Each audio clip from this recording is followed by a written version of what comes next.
unifies and unites. Namaskar and good evening. REC Limited is pleased to welcome you all at this conference on financing for roads and highways. With your active participation and support, we aim and hope to make this conference really successful and meaningful. Today we have the proud privilege of having Shri Anurag Jain, Honorable Secretary, Ministry of Road Transport and Highways, Government of India, as the Honorable Chief Guest with us today. A big round of applause for Mr. Anurag Jain, please. A very warm welcome to you, sir. We also have with us on the stage Shri Vivek Kumar Devangan, CMD of REC Limited, Shri Ajoy Chaudhary, Director Finance, REC Limited, and Shri V.K. Singh, Director Projects, REC Limited. A big round again, please, for the esteemed dignitaries on stage. The organizer of this conference, REC Limited, is at the threshold of making giant leaps in funding infrastructure projects. It is a Maharatna company that is now one of the leading non-banking finance companies catering to funding needs of the power sector in the country. With the necessary approvals from the Ministry of Power, REC's lending operations have been successfully extended to include the non-power infrastructure sector, including the roads and highways. REC's entry into the infrastructure sector aligns with the Indian government's focus on developing infrastructure and promoting sustainable development. We all know that the network of roads and highways has risen at a remarkable pace in the last decade. Roads and highways play an important role in increasing mobility and support economic development.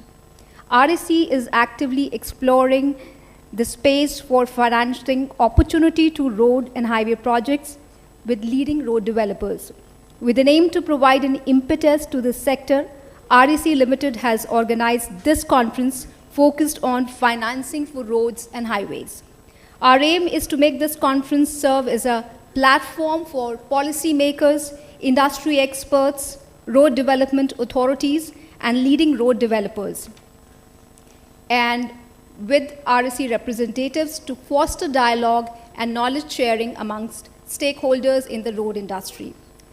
With this, we extend a very warm welcome to all the dignitaries present here, special invitees, distinguished guests, and the leading road developers, members of the press and media who are present with us here. I would now request Shri V.K. Devangan, CMD REC Limited, to please honor our esteemed chief guest, Mr. Anurag Jain, Honorable Secretary, Ministry of Road Transport and Highways, Government of India, with a planter.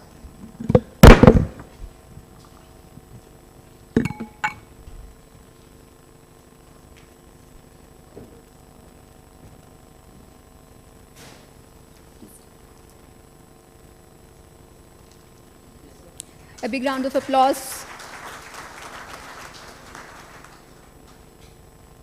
Your presence really makes this event special, sir. Thank you so much. I would also take this opportunity to invite Shri V.K. Singh, Director Projects, to please welcome and honor Mr. Devangan, the CMD of the company, with a planter.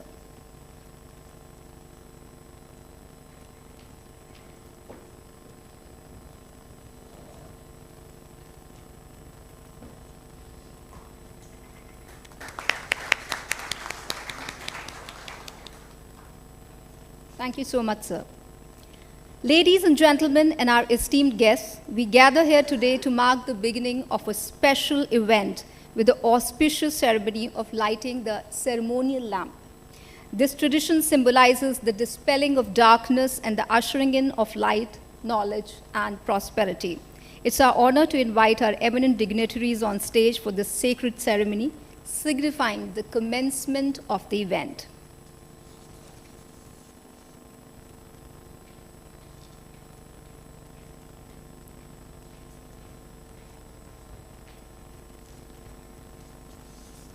I would also like to invite Mr. Ashish Singh from NHAI to please join for lighting the lamp, please.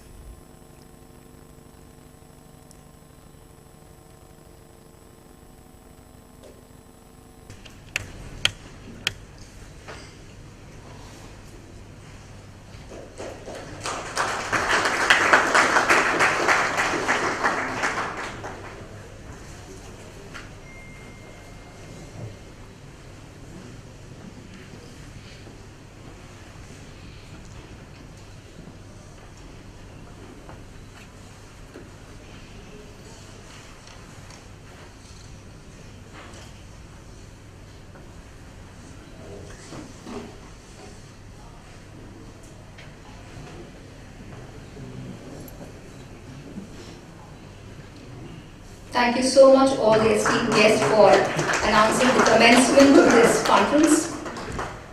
REC has been truly at the forefront of financing infrastructure projects. We would like to give you a glimpse of the REC's exponential growth footprint through this corporate film. Let's have a look.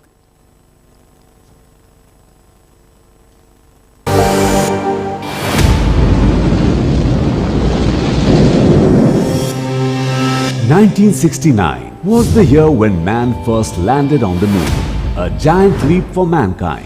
1969 was also the year when REC was incorporated to resurrect the agriculture sector by energizing irrigation pump sets, a giant leap for the Indian agrarian economy. Since then, we have diversified into new technologies and financed over 1 lakh megawatt of energy. We have come a long way, from setting up our first regional office in 1974 to presence across India to 23 project offices today. We are now one of the biggest financial institutions in the country, funding generation, transmission, distribution and renewable energy projects. The future is now, and we are constantly reinventing ourselves to stay ahead of the times.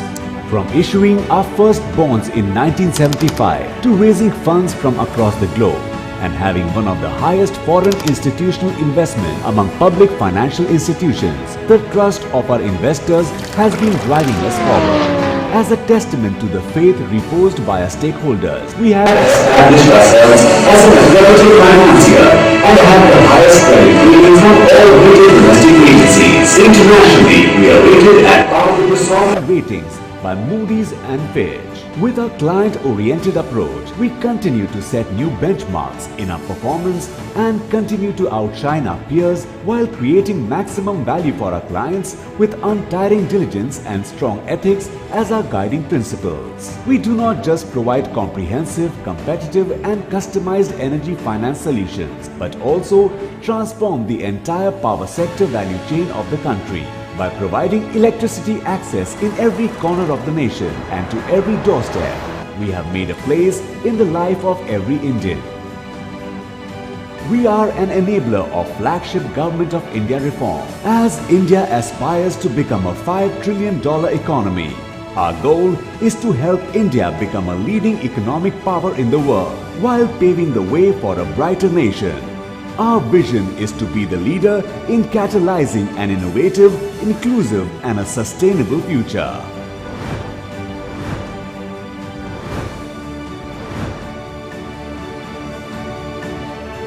REC, endless energy, infinite possibilities.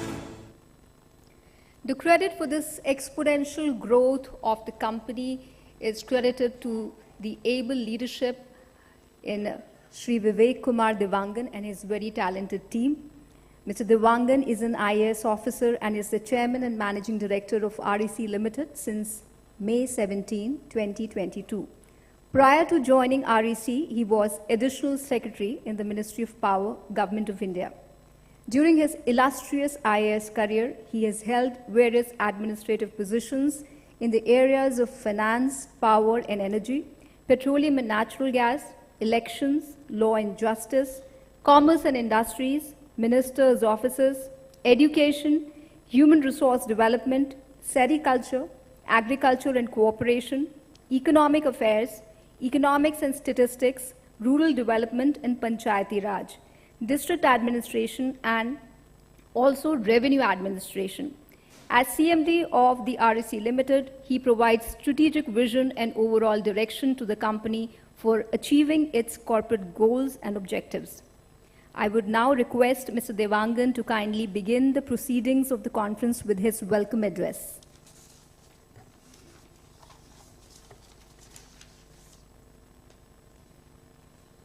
Good evening, everybody. It's my proud privilege to welcome you all in today's conference on financing for roads and highway.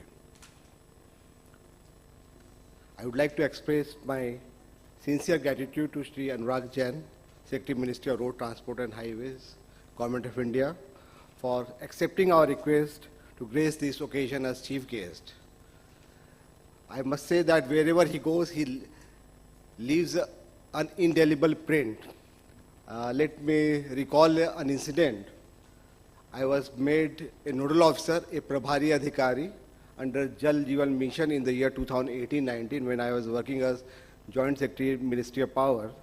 I was assigned the district of Mandsaur in Madhya Pradesh. जब मैं मध्य प्रदेश में मंदसौर जिले के गांव-गांव में मैंने भ्रमण किया तो वहाँ पे वाटर कंजर्वेशन के स्ट्रक्चर्स देखे मैंने. जब मैं वहाँ के लोगों से इंटरेक्ट कर रहा था तो वहाँ के ग्राम पंचायत के पदाधिकारी और एल्डरली लोग, उन्होंने स्पेशली मेंशन किया कि जब श्री अनुराग जैन मंदसौर जिले के कलेक्टर थे लगभग 15-20 साल पहले, उस समय का भी उन्होंने कार्यकाल याद रखा और उस समय श्री अनुराग जैन जी ने जो उल्लेखनीय काम किए थे वाटर कंजर्वेशन के क्षेत्र में मंदसौर जिले में, आज भी वहाँ के लोग उन्हें याद करते हैं. This is real tribute to Shri Anurag Jain ji. I am 100% sure the extraordinary work being done by Ministry of Road Transport and Highways, people will remember again after 20-25 years and in the days to come. I would like to welcome my colleagues, Director Finance, Shri Ajay Chaudhary ji, and Director Project, Shri V.K. Singh ji. I would also like to welcome all the officials from National Highway Authority of India, NHIDCL, and all the developers and the stakeholders from the road and highway sector.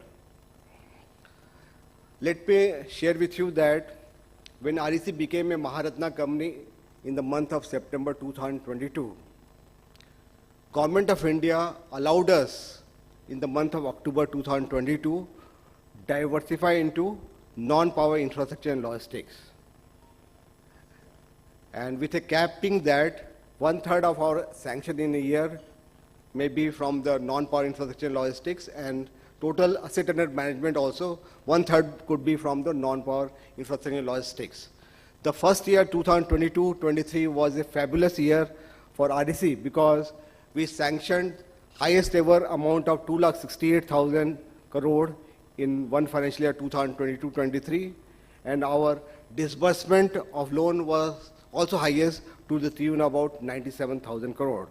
Our asset under management grew by about 13% from 3,85,000 crore to 4,35,000 crore in a year, signifying a growth of 13%. And we also achieved profit after tax of about 11,055 crore in the last financial year. With such a fabulous last financial year, it was a really challenging task for us. Last year we had sanctioned out of 2,68,000 crore total sanction. The total approval pertaining to non-power infrastructure and logistics was about 85,000 crore. See, about 32% of our total sanction came from non-power infrastructure logistics last year. But the current financial year has been the outstanding year for REC. We have seen that our asset under management is going at the rate of 20% as compared to 13% last year. At the end of our H1 on 30th of September 2023, our asset under management had grown to about 4,75,000 crore. Last year, as I have mentioned, that our total disbursement in 1 year was 97,000 crore. This milestone we already crossed in the month of November. By the end of November 2023, our disbursement stood about 1,01,000 crore, and as we are talking, our total disbursement has already crossed 1,23,000 crore in the current financial year. With such a growth in our disbursement, we hope that total disbursement in the current financial year will cross 1,50,000 crore. So we have made a conscious business strategy to double our asset under management, which is right now about 4,75,000 crore. Since government has allowed us to diversify into non-power infrastructure and logistics, and we are also focusing on energy transition taking place in the country. And we aim that our asset under management will go to about 10 lakh crore by the end of 2030. We are also committed to increase our renewable energy portfolio, which is about only 30,000 crore. There will be 10-fold increase in our renewable energy portfolio. It will increase to about 3 lakh crore when our asset under management grows to about 10 lakh crore. That 30% our asset under management will come from renewable energy projects. Similarly, our portfolio in non-power infrastructure logistics will also grow to about 2 lakh to 2,50,000 crore by the end of 2030. Let me share with you that REC has been providing funding to several large-scale infrastructure projects, including the development of road and highways, expressways, metro rail projects, airports, IT communication, data centers, social and commercial infrastructure, including super specialty hospitals, ports, and steel and refinery sector E&M components. In road and highway sector, last year, out of 85,000 crore we had sanctioned for non-power infrastructure logistics, about 38,500 crore came from the road and highway sector. In the current year itself, we already sanctioned about 20,000 crore, and we hope that in the current year, our total sanction to non-power infrastructure and logistics will cross about 1 lakh crore, as compared to 85,000 crore in the last financial year. Now, coming to the huge potential in road and highway sector, India has road network about 63.7 lakh kilometers, which is second largest in the world. Road transport carries about 87% of India's total passenger traffic and more than 60% of its freight. National highway network in the country has increased from about 91,287 kilometers in March 2014 to about 1,50,000 kilometers now. Average annual budgetary allocation of Ministry of Road Transport has also increased by more than 940% from about 25,872 crore in the year 2009 to 2014 to about 2,70,000 crore in the current financial year. Bharat Mala Pariyojana envisioned in 2017 to develop about 34,800 kilometers of national highway at an expenditure of about 5,35,000 crore. Since Ministry of Road and Transport and Highways has taken up 321 national highway projects covering about 8,544 kilometers, amounting to about 1,49,000 crore for improvement of all tourist and religious connectivity. We hope that with such a huge potential in road highway sector, REC is also aiming to be partner in this development in road and highway sector. What we are targeting is that development of the road and highway sector in PPP mode requires funding from the private sector. There are so many bids being invited under BOT, TOT projects. The Fast Lane to Future, India's is an ambitious plan for 20 lakh crore highway project set to double the average speed on national highway from the present existing speed of about 47 km per hour to an impressive 85 km per hour. There is also preference for infrastructure investment trust for future highway construction projects. This workshop is an opportunity for us to share knowledge and explore innovative ways of financing that can further drive the growth and development of this crucial sector. The road and highway industry in India plays a pivotal role in our economic progress. The government's initiative like Bharat Mala, Sagar Mala, National Infrastructure Pipeline has set the stage for expansion in the road sector. The need for customized debt financing solution has never been more pressing. We at REC are committed to being a partner in this journey with all the stakeholders of road and highway sector. In this workshop, we aim to delve into specifics of debt financing to be tailored to the unique needs of the road sector and the road sector developers. We'll explore how to strike the right balance between sustainable development and financial viability, ensuring that the benefits of roads reach all stakeholders and future generations. REC is open towards innovations in financial instruments and the alignment of financing with environmental and social responsibilities. I encourage all of you to actively participate, exchange ideas, and challenge the status quo. Together we can create a sustainable, responsible, and economically viable and vibrant road sector. Let me thank you all once again for being part of this conference, and I look forward to a fruitful discussion and lasting partnerships that will fuel the growth of road sector in India. Thank you so much. Jai Hind.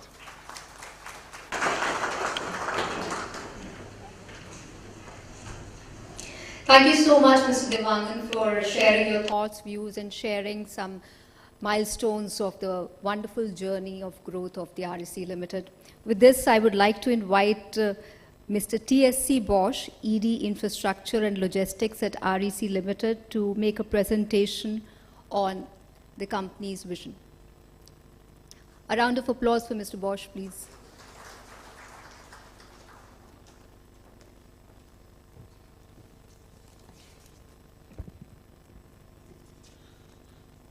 Honorable Secretary, Ministry of Road Transport and Highways, Honorable CMD REC, my respected directors, colleagues, dignitaries.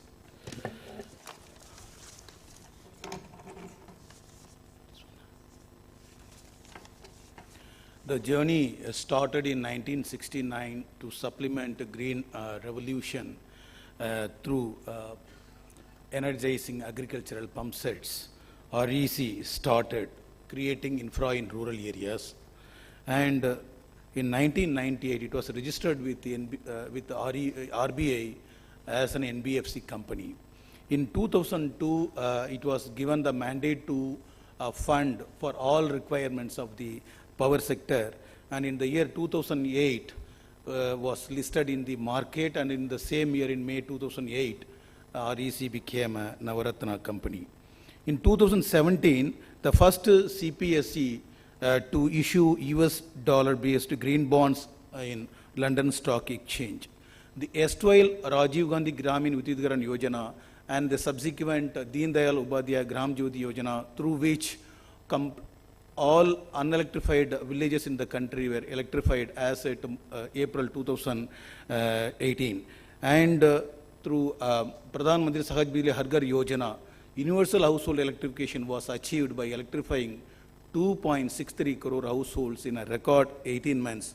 For both DDU, Jijavai and Saubhagya, REC was the nodal agency. In 2021, now the flagship scheme of Government of India, that is the revamped distribution sector scheme, for which REC is the nodal agency along with Power Finance Corporation. In September 2022, REC was conferred with Maharatna, the coveted status, and has been given the mandate to fund infra sector, non-power sector, that is core infra also. The Maharatna status gives the company the greater operational and financial autonomy, creation of structuring the company, restructuring, creation of below board level positions, and allows strategic investments through joint ventures, creation of joint ventures, subsidiaries, mergers and acquisitions. Board is vested with the power. It has got received many accolades, many feathers.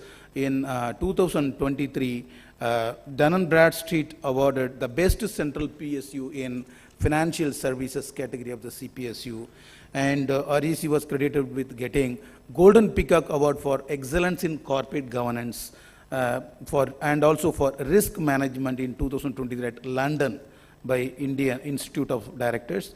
The most sustainable Maharatna leader award was conferred on Sri Vivek Kumar Devangan by the World Sustainability Congress in Mauritius.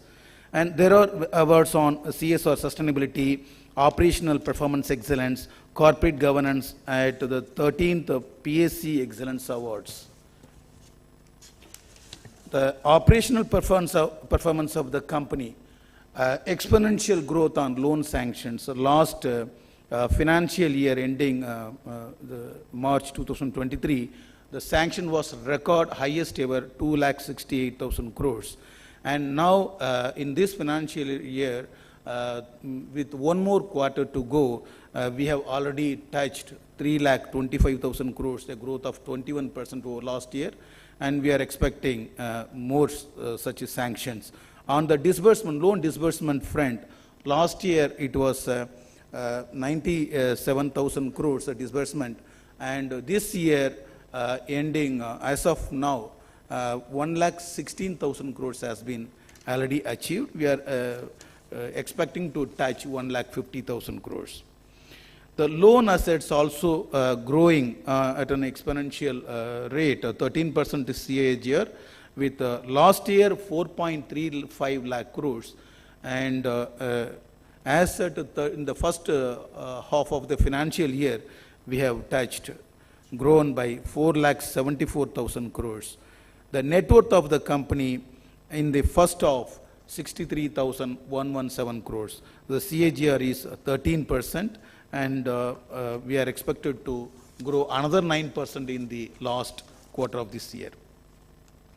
The financial performance profits, last year the profit after tax stood at 11,055 crores, and in the H1 of the last year it was 5,176.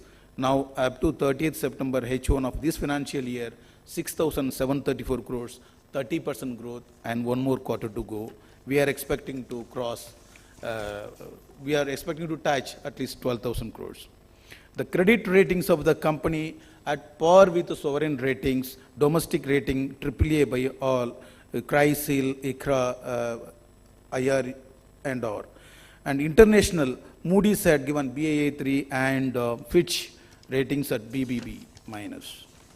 The business products of the company, we have tailored the products in such a manner that we accommodate the funding requirements of the borrowers, long-term loans, short-term loans, revolving bill payment facility, and even equipment manufacturing. Other than debt funding, there is a letter of comfort, a letter of undertakings, and debt refinancing also. We have created values through infra funding, expertise, the manpower, strong team of appraisals, and appraisal process in place, the long tenor financing coupled with the economic life of the project, and large ticket single window solution. Because our net worth is 63,000 crores, we can go up to 30%, that is 18,900 crores roughly, for any one single project and for a single borrowing entity. And fund and non-fund based credit, debt funds and letter of comforts also. We are capable to take high exposure in a project, and through the Pan-India 22 regional offices at the doorsteps of the borrowing entities. The experiences stream, the team and the processes, strong streamlined processes in place, and we are in a position to offer competitive products at a competitive cost. With the mandate of infra and logistics funding, we have forayed into metro, ports, airport, oil and refineries, roads, IT infra, steel and health sectors. Cumulatively, till now, we have sanctioned 1,22,000 crores loan for infra segment alone, in which for the roads and highways, 38,500 crores projects have been sanctioned. The major ones are to MSRDC Tunnels Limited, 17,500 crores for Mumbai-Pune Express Highway, and Adani's Ganga Express Highway project for Kagal-Satara for 4,630 crores. And Mega Engineering and Infra, they're developing Warangal-Khammam section in NH 163G for a loan of 827 crores, and another project for MMRDA, which are all being pursued. Road sector is emerging, and one of the key element for the development of the economy of the company. Our network, the road network is of 63.7 lakh kilometers, the second largest in the world, and it carries 87% of the India's total passenger traffic, which is more than 60% of its freight. The National Highways network accounts for 2% of the total road network, carrying more than 40% of the total traffic. The network of National Highways has increased to 1,46,000 kilometers as of now. The 4-lane plus National Highways alone is standing at 46,179 kilometers so far. The budgetary allocation has increased 10.4 times from 25,700 crores in FY 2014 to 2,70,000 crores for the Ministry of Road Transport and Highways. The capital expenditure incurred by the Ministry of Road Transport is 2,40,000 crore in FY 23 alone. Bharatmala Pariyojana envisioned in 2017 is geared up to develop 34,800 kilometers of national highways corridors at an expenditure of 5.35 lakh crore. Ministry has taken up 321 national highway projects covering 8,544 kilometers, costing 1,49,000 crore, touching, connecting all the important tourist and religious connectivity places. The National Highways network of 10,300 kilometers was constructed at a fastest pace of 28 kilometers per day in FY23. The fast tags which has been introduced have reduced the waiting time at the toll plazas from 8 minutes to just 47 seconds. Now, the opportunities in the road sector are plenty. The development of the sector requires substantial and huge funds through PPP mode. The ministry has targeted build, operate, transfer projects up to 2 lakh crore by March 24. We are seeing opportunities, and we are REC is geared up to offer its product. Bharatmala phase 1 cost has gone up to 11 lakh crore. There the private sector would play a major role. The TOT bundles awarded in FY24 for 15,968 crore, for which also the developers may require the concession fee. Fast lane is going to be the future, and our ambition of 20 lakh crore highway projects is set to double average travel speed of the highways from the existing 47 km to impressive 85 km per hour.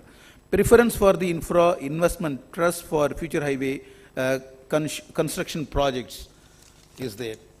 Now, REC's salient feature, we have the ability to offer long-term loans for the greenfield projects linked with economic life of the project, and also refinancing, bundled with the non-fund based facilities like letter of comfort and undertaking, and it is customized to the project requirements. We have the specialized manpower, both technical and financial, and the strong appraisal team and process in place. The typical loan sanction with REC is around just 45 days to less than 2 months' time. Competitive interest rates among the NBFCs we offer. Wherever required, we are matching with the lead lenders also. We have the structured payment schedule. Depending upon the cash flow, we can link up restructure the repayments. We can go up to high exposure for a single borrowing entity. We can handhold if there are issues on land and the environment and other clearances. We do play proactive role. We have a streamlined disbursement mechanism, royal schedule. The requirements are taken care of. Releases are made the same day or at the most the very next working day. So with these words, I thank all the dignitaries of the developers and the contractors to take this opportunity. Thank you, sir.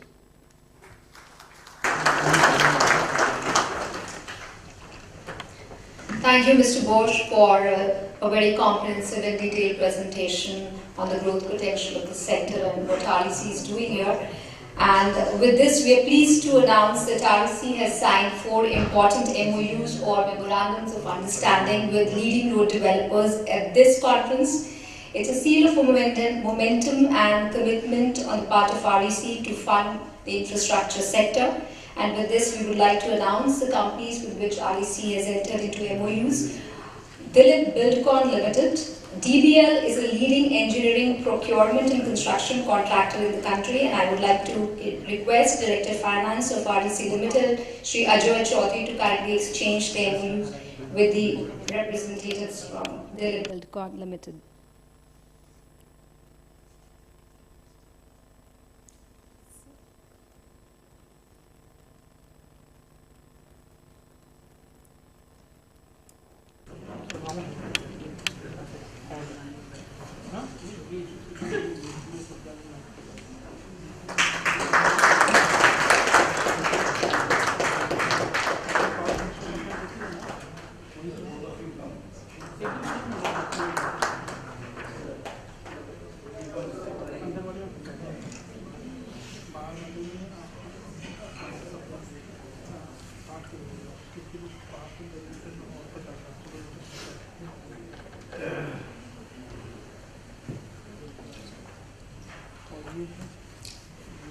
Next is GMR Group. GMR Group is today a major player in the infrastructure sector with world-class projects in India and around the world.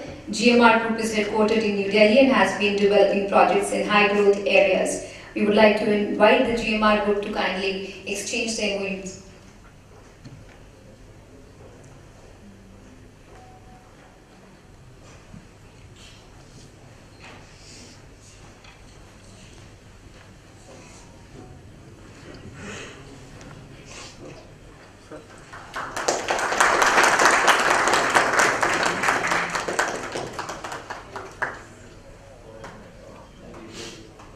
हाँ भाई चुप हाँ हाँ sir साथ में Thank you so much, Mr. Ajay Chaudhary. We request you to take your seat. Next MOU is with DP Jain and Company Infrastructure Private Limited. DP Jain and Company Infrastructure Private Limited has steadily grown and is now an emerging civil infrastructure projects, construction and development company in India. I would like to request Director Projects Shri V.K. Singh to kindly exchange the MOU with DP Jain and Company.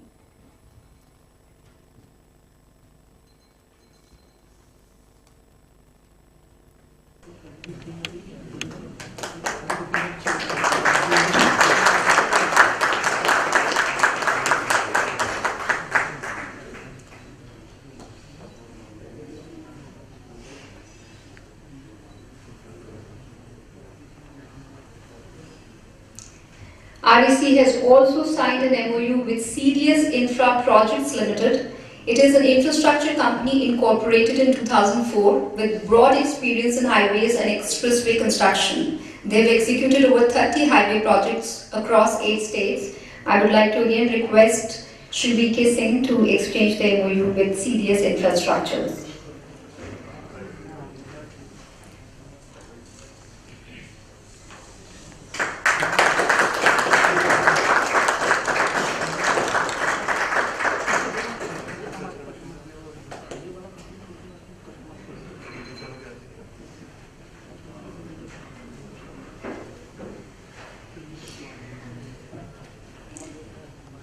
And with this, we now come to the space where we're going to hear our esteemed chief guest, Shri Anurag Jain. But before I invite him to share his thoughts and address this gathering, a few words about Mr. Jain's illustrious career so far. Mr. Anurag Jain is an IAS officer of 1989 batch, MP cadre. He took over the charge of the post of Secretary, Ministry of Road Transport and Highways with effect 26 April 2023. Prior to assuming the present post, Mr. Anurag Jain was holding the charge of Secretary, Department for Promotion of Industry and Internal Trade, Ministry of Commerce and Industry.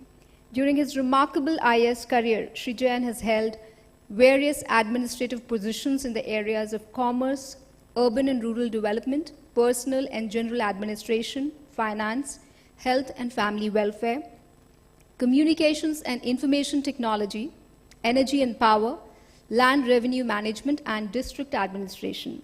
Under his able leadership, Ministry of Road Transport and Highways is committed to have a sustainable, efficient, safe, and internationally comparable quality of road infrastructure and national highways infrastructure to achieve enhanced connectivity, quick mobility to a level which accelerates socio-economic development in the country. I have the privilege in inviting Shri Anurag Jain to kindly address the conference. A round of applause for our esteemed chief guest, please.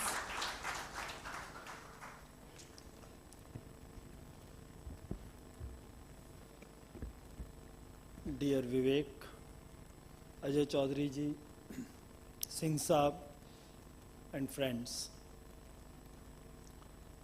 First of all, I would like to congratulate Vivek and his team for the fantastic work being done under REC, under his leadership. Kind of progress 13%, and then in just 8 months going 20% above that. That's a fantastic performance. I think one of the major drivers for this additional growth would have been opening up of financing to the other sector other than the power, which happened last October. So in 5 months you achieved 13% additional or whatever, and this year it's going places. In infrastructuring funding space, on asset management of 500,000 crore, profit of 11,000 crore, so 2%, 2.2%, that's fantastic. That means you would hardly have any NPS. So that appears to be extremely good performance. So compliments to all of you. And if you are getting into this financing space for road sector, that's a positive news for us. That will help us to grow much faster.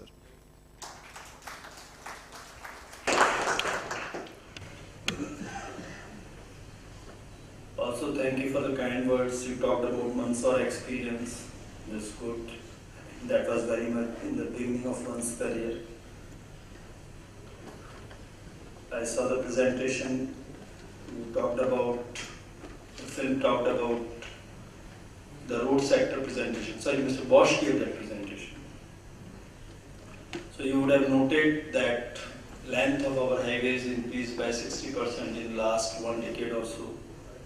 But what is more important is the increase of 4-lane plus network. Even though when we say that length of national highway has increased, it is only a paper declaration. I can declare n number of roads today and suddenly my national highway length will increase. But what is remarkable is that 60% increase aside, 4-lane plus road has increased from 18,000 kilometers to 46,000 kilometers, 2.5 times in just last 10 years. Another important thing is, in 2014, if we talk about that number, out of 91,000 kilometers, 27,000 kilometers was something which was less than 2 lane. That is just a single lane or 1.5 lane highway. So almost 31% of the highway was less than 2 lane. Today, out of 146,000 kilometers, it is just about 14,000 kilometers. It has reduced to 10%. So that shows the quality of road is improving. It is just not the length which is improving, it is the quality of road which is improving. On top of that, you would have also heard that the rate of construction has become 2.5 times, from about 11 kilometers a day to 28 kilometers a day. What is more important, if you calculate the number of lanes, as I have said that the 4-lane plus roads have increased, 2-lane roads are not are going down continuously. That means for per kilometer our lanes are also increasing. So if you actually measure it in, we have the number but I don't disclose it because otherwise people will start talking about you are not comparing apples to apples. I know this is a debate which goes on. If you compare lane kilometer terms, it will be more than 3 times. So this is how the infrastructure in the country is improving. All of us are aware how Government of India is focusing. The budget has increased to 3 times in just last 4 years on the capex. In the meanwhile, we started working on the vision. As all of us know that Honorable Prime Minister talked about India being a developed country by 2047. And a task was assigned to across the government. There were groups of secretaries which worked out the vision for all the sectors, and those visions were presented to Council of Ministers. So we have a big vision. What we want to do. The most important piece of the vision is, now we want to construct access controlled highways. Highways they are basically for logistic efficiency. Our average speed of truck is still about 45 to 47 kilometers per hour. Why can't it be 80 like European countries or American countries? The basic difference is we don't have access controlled highways. In last 10 years, access controlled highways have increased from 350 kilometers to 4,000 kilometers, so 10 times. Of course, it was on a very small base. And the projects which are under construction, when they get completed, will move to 10,000 kilometers. But as part of the vision, we'll have 50,000 kilometers of access controlled highways by 2037. We are trying to work in a manner that the infrastructure befitting a developed country, that is Vision 2047, is completed by 2037, 10 years ahead of time. Because road is something which has a multiplier effect on the whole economy. And to ensure that, to help India grow faster, we should be able to we should complete the infrastructure much earlier. So that is the way we want to move ahead. When we look at this vision, 50,000 kilometers is one. Second is no road should be less than 2-lane paved shoulder, excepting in Himalayas, where if there is no traffic, why should we unnecessarily harm the ecology of the region? Unnecessarily, we should not cut the hills, which are young mountains.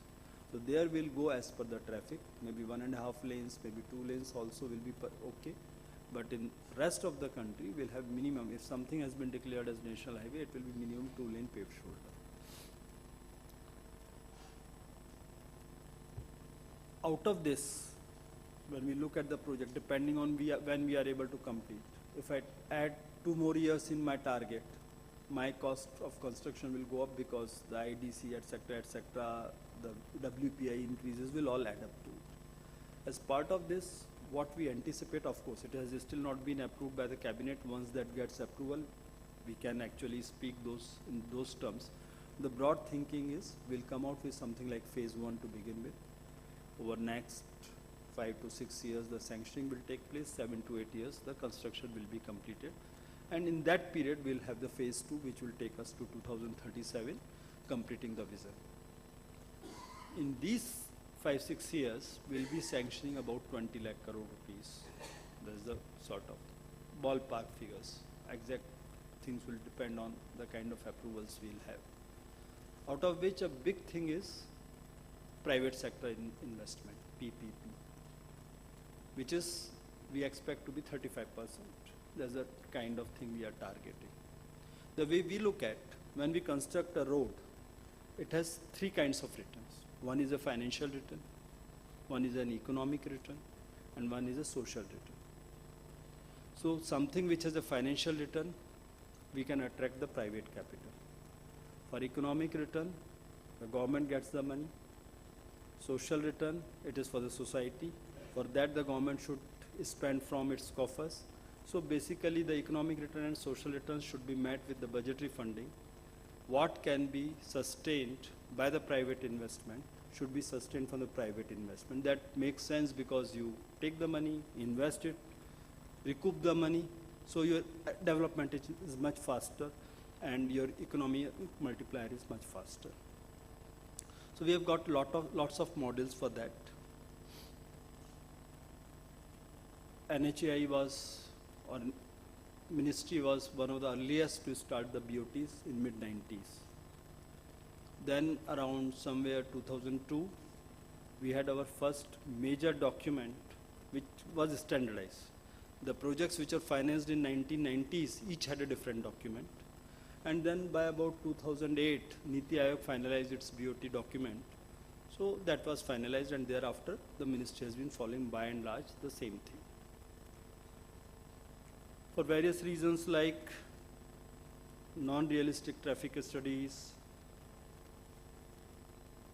not estimating the investment requirements properly, not making proper packaging, aggressive bidding, all these things happened between 2008 and 2012-13.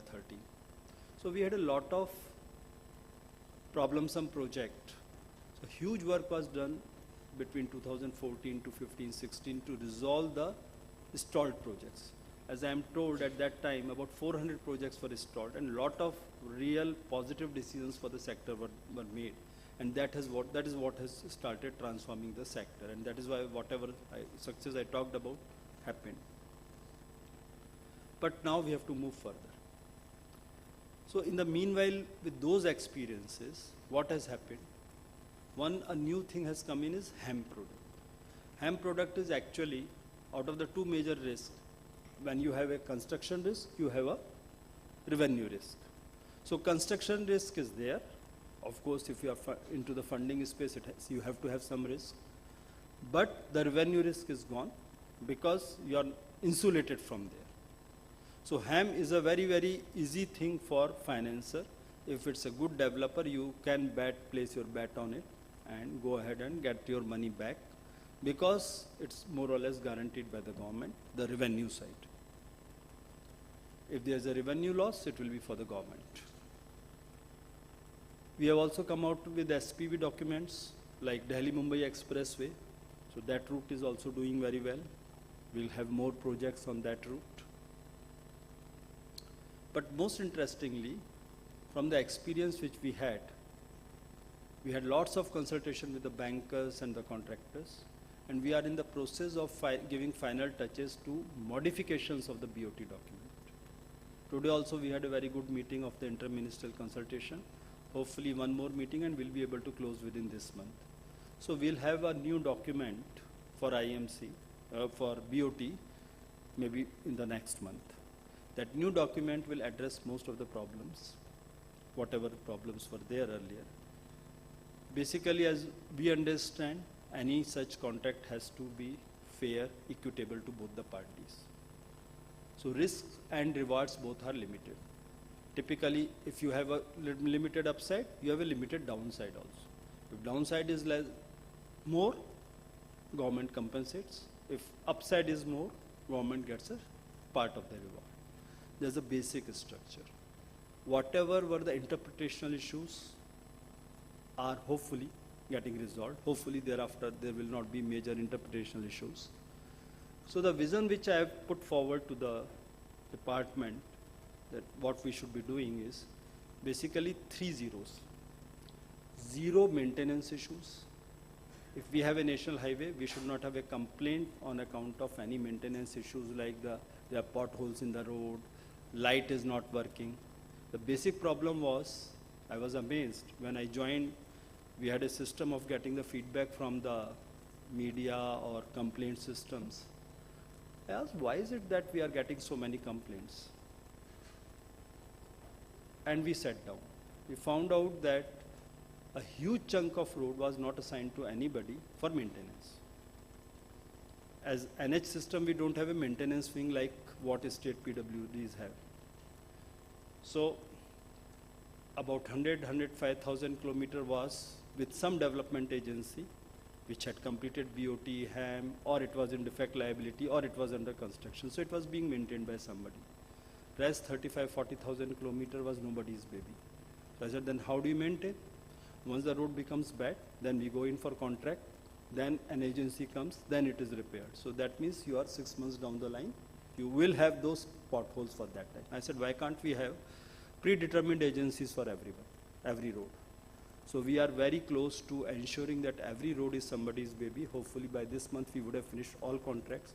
Almost 95% of the roads which are not with any agency contracts have been finalized. So I hope that soon we'll have a 0 complaint system. Of course, it's too ambitious an ask, but we can be moving towards that. Second, which is the most difficult, is 0 fatality. Earlier in our system, what we used to have is there are accidents, some fatalities happen. You have the data for 3 years which is analyzed. So data from 2016 to 18 got analyzed by 2021 and we started taking corrective action on the road from 21 onwards. So I said we have already killed for 4-5 years people who could have been, those deaths could have been prevented. So why can't we have a better system? I'm very happy to share that now we have reached to a system where we have been successful in analyzing the data up to September 23 already.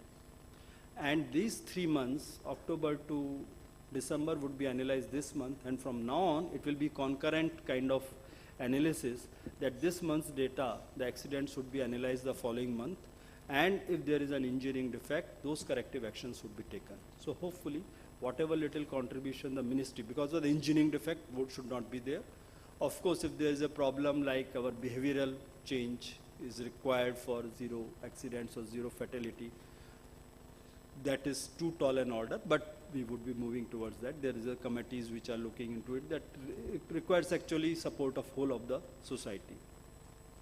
And third and most important thing, which is the community sitting here, is zero arbitration. Why should we have arbitration? So it starts from a proper project development. So I have been very strict, is the project should not be awarded unless you have 80% or 90% of the land in hand, and remaining land, the officer should be able to certify that we don't envisage any problem in getting the land. If you are not going to get the land, obviously it will lead to delays on part of the authority. Finally, the project would get completed only at a particular time. Only the starting point will change. So why don't you develop a project properly? Why don't you get the permissions? It will make life easy for everybody, and we will move towards that. And also, of course, the interpretational issues which we have already talked about. So these are the three-pronged strategy we are working on. There were issues about TOT and InvITs. That's another way of financing, very important thing. When I joined, I found that certain TOTs had already failed. I said, why are they failing? So people are quoting less than what is our anticipated value. Are you sure that your value is as per the market assessment? What is the difference between market assessment and your estimation?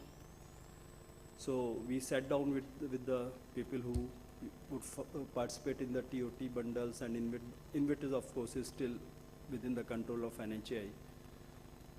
So what we found, there were basic differences in the understanding by the market and by the system. So we brought them on the same page. As a result, TOT 11, 12, 13, 14 all have gone through very smoothly. There was huge participation. In one, I think there were 5 parties participated, and another 8 parties participated. Never before kind of a situation. And most importantly, the internal working changed substantially. The day what was the day when the bid was opened, within 24 hours, the letter of award was given. That was a major change in the NHAI. So I hope that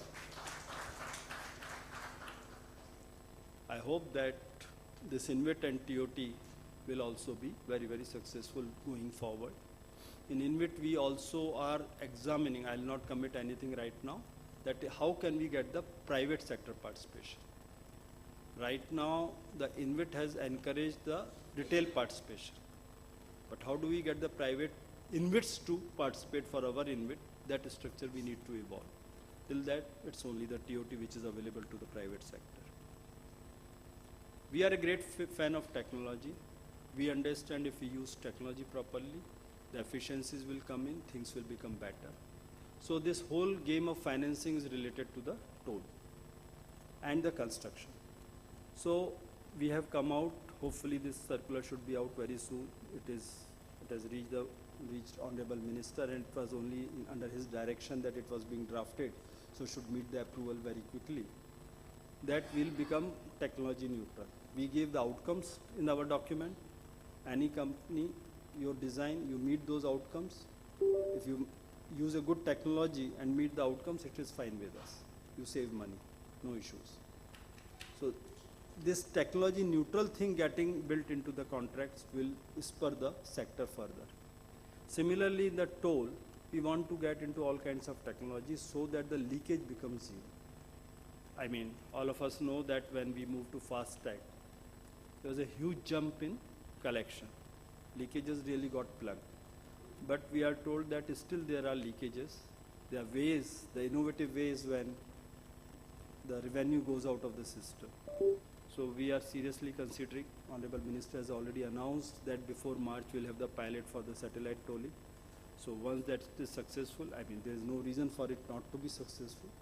So once that is successful, probably that will expand. The way FASTag started in 2017 and by 2020 it became ubiquitous, and then we made it compulsory on every road.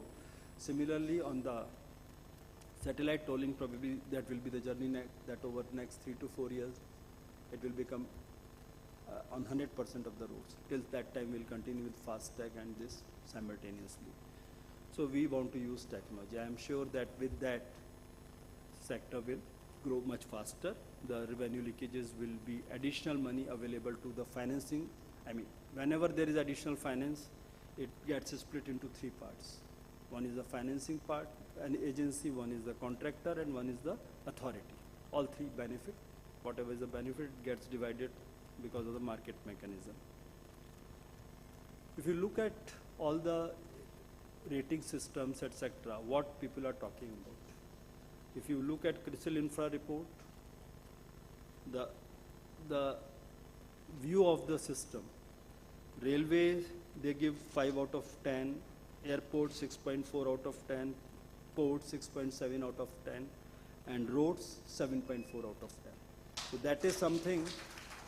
We have chosen, actually we are financing all of them fine, but road is something, and given especially this HAM etc., there is no problem, and even in BOT, with the new IMC document, I think it will balance the risk and reward a great deal.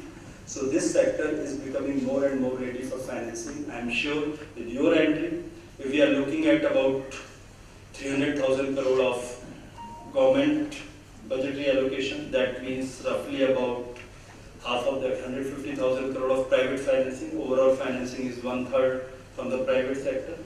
Plus the state government financing is separate. Those projects, this is only the Government of India projects.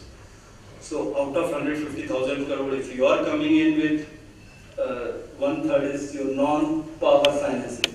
So you are coming in with some 40-50,000 crore of non-power financing. So out of which maybe 20-30,000 crore will go to the road sector, I guess. So that will really put in a lot of drive for our system. And then as the market develops, the supply for more financing, the rates will become better. So that will be a good news for the road sector. So I hope that we'll grow together. Thank you so much.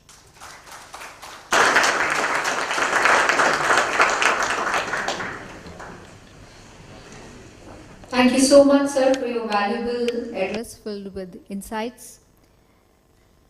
Now, we would like to open the presentation sessions, and we would request our dignitaries to take their place in the front row. I would request Mr. Devangan to please felicitate our chief guest before he leaves. Thank you so much, sir, for sharing your valuable time.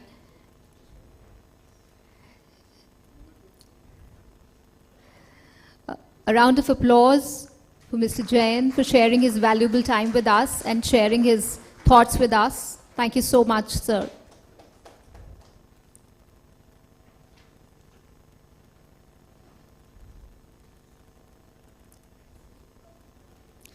Ladies and gentlemen, now we open the session of presentations, and I would like to invite Mr. Ashish Kumar Singh, Chief General Manager of Finance at the NHAI, for his presentation.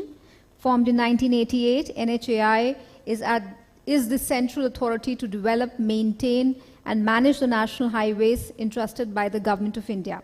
A warm welcome to Mr. Ashish Kumar Singh.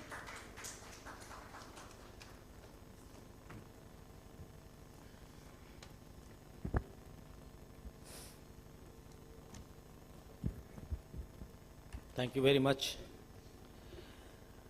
I think our Secretary Sir has already drawn up the line that where the road sector is going towards. And our Honorable Minister, Road Transport Highways, has already said on many forums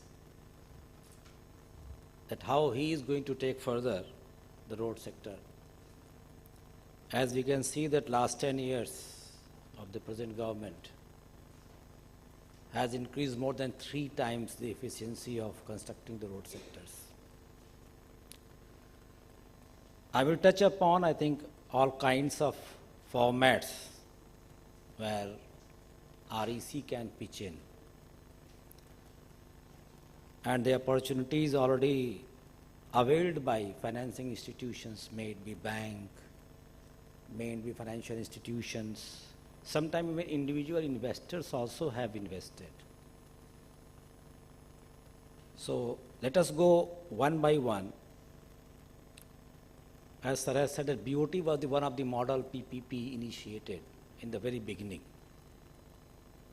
And it had some problems. Some BOT project got stalled. We had to terminate. We have to infuse next person. And that's why now we are going little cautious. In Bharatmala, if you see, the total model mix has little imbalance between HAM, EPC and BOT. Reason for that was the protection to concessionaire, protection to government, arbitration. They have increased manifold.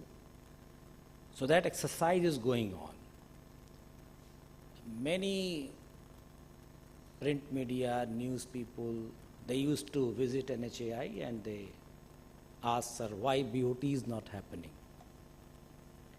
What is in the pocket of BOT NHAI is having?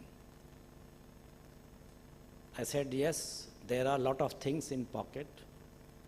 In a piecemeal, informations are getting filtered, they are getting presented in one news or other news. But let me tell you, as our Secretary Sir has already pointed out, BOT is not dead. BOT is very much on the card, and now the way even national, international financial institutions, even construction companies of the Europe and USA, now they are coming to NHAI and they are saying that if you have any big ticket projects, we are ready to finance and we are ready to even construct. I think now if they will come, then I ask them that why you want to construct? You are a financing institution. Why you want to construct? So they said that the return efficiency of a project does not only depend upon the financial return, that is what we call IRR. It also has a return if I save time, because time and cost overrun is there. So they said, I will reduce the time of construction and therefore I will get more returns. So I want to go whole hog. So whole hog project going means they are preferring BOT. So maybe the last year was not very good for BOT because of these small bottlenecks and old experiences. But I think very soon, if interministerial consultation will get over and we will amend the model concession agreement of BOT, then we will ready with the position. But I am sure that maybe before the close of financial year, maybe approx 10,000 kilometer roads will be published on BOT model. So let's hope that this interministerial consultation get over and then we come with the more BOT tenders on board. Let me just share a figure that whatever was the past of the BOT, 1,73,000 crores private investment have already been attracted on BOT projects.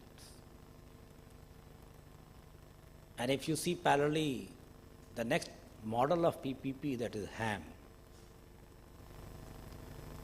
their risk is very reduced. Number of projects are very large. So we have approximately half, that is approx 88,000 something, or you can say if 90,000 crore is in HAM investment, so 1,80,000 crore in BOT, because BOT is 100% financing by the concessionaire. In HAM projects, if I close BOT talk here, so BOT will certainly go next year because there are some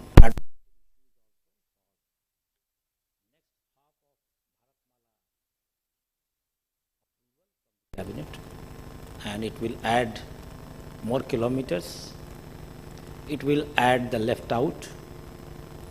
So I think again we will aim towards more greenfield projects or access control projects. So glimpses are coming that if we want to add by 2037 that 50,000 kilometers of access control highways, then certainly some sanction will come. Some sanction is in pipeline. Nobody want to disclose, and of course unless it is not on the card we cannot disclose it. But a very bright light is there. HAM project, the way the model is designed after, I think there was a good IMF committee was there who gave the suggestions. International experiences were there incorporated in that. So 40:60 ratio is there. That 40% government will finance and 60% concessionaire will get from institutions initially. And when we are going to give appointed date, then we see that how he has constructed his financial model for the project, and unless that is not tied up, he is never given a financial close and appointed date to start the project. There I can see how the financing institutions think about HAM project. So what I have seen, because I have also not very long experience for the HAM, just 1 year I am also completing here. But since I am looking after HAM, so what I saw that in the beginning, the rate of interest is high.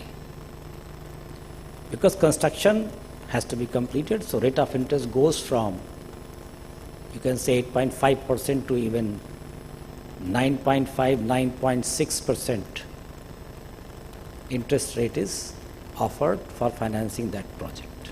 That also depends upon the rating of the L1 contractor who has actually won the bid. So after this project get completed, and we allow that once a project get completed and a commercial operation date is announced, then we see that after 6 months of completion, refinancing, shareholding changes in that SPV which is found for that particular project, they start coming. And there is a huge reduction in interest rate. And I can see the group of bankers who are only interested during construction phase. And there are group of bankers who are only interested after construction is over. So I think it is nothing but कोई millet खाना चाहता है, कोई गेहूं खाना चाहता है. So one is saying I will take high risk, high gain, and somebody says low risk, low gain. But it is a long-term game because keep annuities will keep coming and he will be keep paying. So how somebody want to make his financing order book? That also plays a role. But since the range starts from, sometime even in the beginning 10% if you say, very exceptionally, then from 10% to 8%, and the way funds are available in the market, even I can see it can go below 8 also. So there is a good range of 2% approx ranging for financing the HAM project. Practicality is that even this 40% support is there in the beginning. This 40% support is along with the escalation. So practically this 40% support from NHI completes 60% of the road. And that is also seen that when roads get completed, the total drawdown by the SPV is also lesser than what they have already approved. So that shows that the estimation done by the NHAI for the road sector is also good enough to complete the road. So that is the beauty of HAM project. I think there REC can play a role certainly, and I can see that they have financed the mega engineering infrastructure MEIL. And recently I saw, I think, one of the highway they have at least continuously, they have won lot of bids on that particular corridor. I think 6-7 bid continuously they won. My NHABF friends are here, they know. So I was surprised, package 1, package 2, package 3, package 4, all gone to MEI. I said, then I think what he is discounting, that when he is getting a setup at one of the section, so he is discounting at every section, so because his overheads will go down. I think that is what in BOT, the larger concessionaires, they are thinking that if they want to come on one of the project of BOT, they are asking that don't break a project into 2,000 crore. They are saying, please make a big project BOT so that only big ticket people can come. So that's a call we will take, that whether it is actually in the interest of NHAI, that if something goes wrong, the entire corridor will go wrong. Or we get a better rate and go for a complete good corridor of at least 100-200 kilometer to one party. So that's a call we have to take. The third thing which Sir has touched upon is about SPV route investment. So we have got a Delhi-Mumbai Expressway SPV formed by the approval of Cabinet, and they have been given a sanction to go in the market, borrow from term loan, borrow for equity, even they can go for green financing. So DME is going very good. Right now they are almost completing the corridor from Delhi to Mumbai, going from different states. Tolls have started coming into. So here what is the role, that if there are 3-4 corridors already slated for such kind of SPV route. So if in the beginning, I would say, if REC want to come into a dialogue with the ministry per se, so they can become a prime lender for such kind of SPV route funding where toll is already securitized. Whatever toll will come in the future, that will be part of the DPR for making that SPV. So it is a kind of monetization through securitization. So it is a toll securitization, and DME is doing well. They have given approx 40,000 crore through financing already they have done. They will go for further financing. So this is one of the route. I think in the beginning, if one model can be this, that why can't REC be associated in the beginning, and they not only be financing it largely, substantially, others can come, but they can be part of parcel of from the beginning itself. So that can become a model.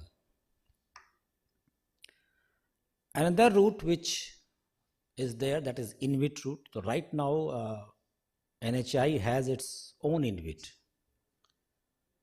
where NHI is a shareholder, of course, but there are other shareholders also.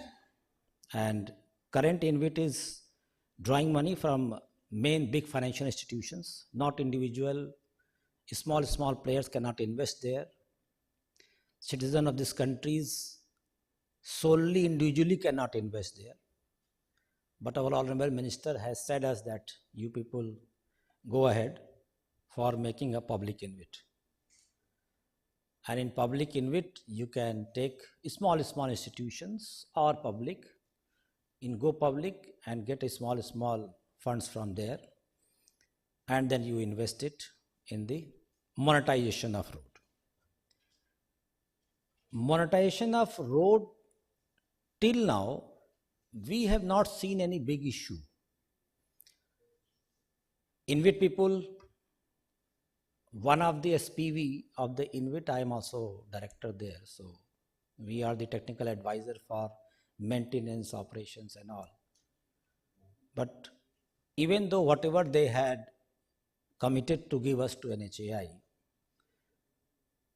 upfront whatever they have given so far, and round 3 modified is on the card. Probably they will fetch us again 15,000 crore from 850 kilometers monetization. They are very happy people. I can see the smile on their faces every time. And they are enjoying good returns, good profit. Foreign funds are there which have been invested there. Those foreign funding people, they also keep visiting India whenever their board meeting or some meet is there. They are also very happy. They said, we are very happy. It's a Canadian Pension Fund or Ontario Teachers Fund. They are getting good return. Whatever they expected, they are getting it. Even after deducting that, InvIT is having good profit.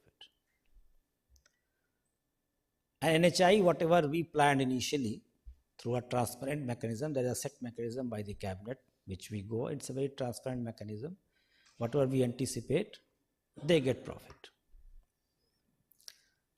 TOT, when we come to TOT, this year, as sir has said that we have made a small change in there.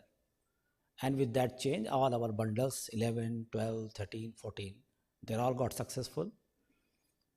For 11, 12, we have already given LOA, 13, 14 already open. LOA is under issue. So all these 4 bundles, concessionaires are working on financing now. They also have to do a financial close, gather the money, consolidate it, and then pay us. The target which we have got that by March we have to get all TOT money, which is again approx 15,000. Overwhelming response. We had given in our budget 10,000 crore that we will collect from TOT, but we are expecting 15,000 crore, which is figures in our hand, already offered price. So we asked, what about your future, sir? Everybody said in TOT there is no problem. Whatever we have quoted, we will get it. What I am saying that in whatever monetization mode we are going, everybody is coming out with profit. What is happening? We expected that this much is the price, and what TOT people have offered, price goes beyond our IECV, internal calculation. So there is no problem, we are giving it. That's what IECV committee does. Even though they are getting good profit, and previous also TOT people are getting good profit. So what is happening then? Model is now also become same of calculation profit, future profit. Both model become almost close. What is happening, that why everybody is so comfortable here, that now India is actually on a growth trajectory. And everybody is speculating. Some say 6%, some say 7%, some says Moody will say something else, IMF will say something else.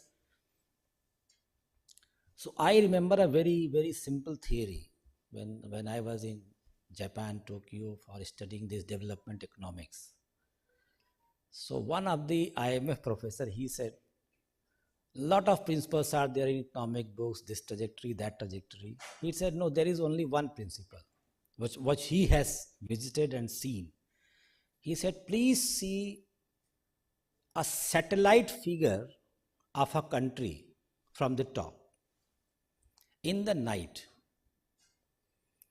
So if anybody has Google, you can Google that India from viewing through satellite in the night 15 years back, because I think I was there in 2007-8.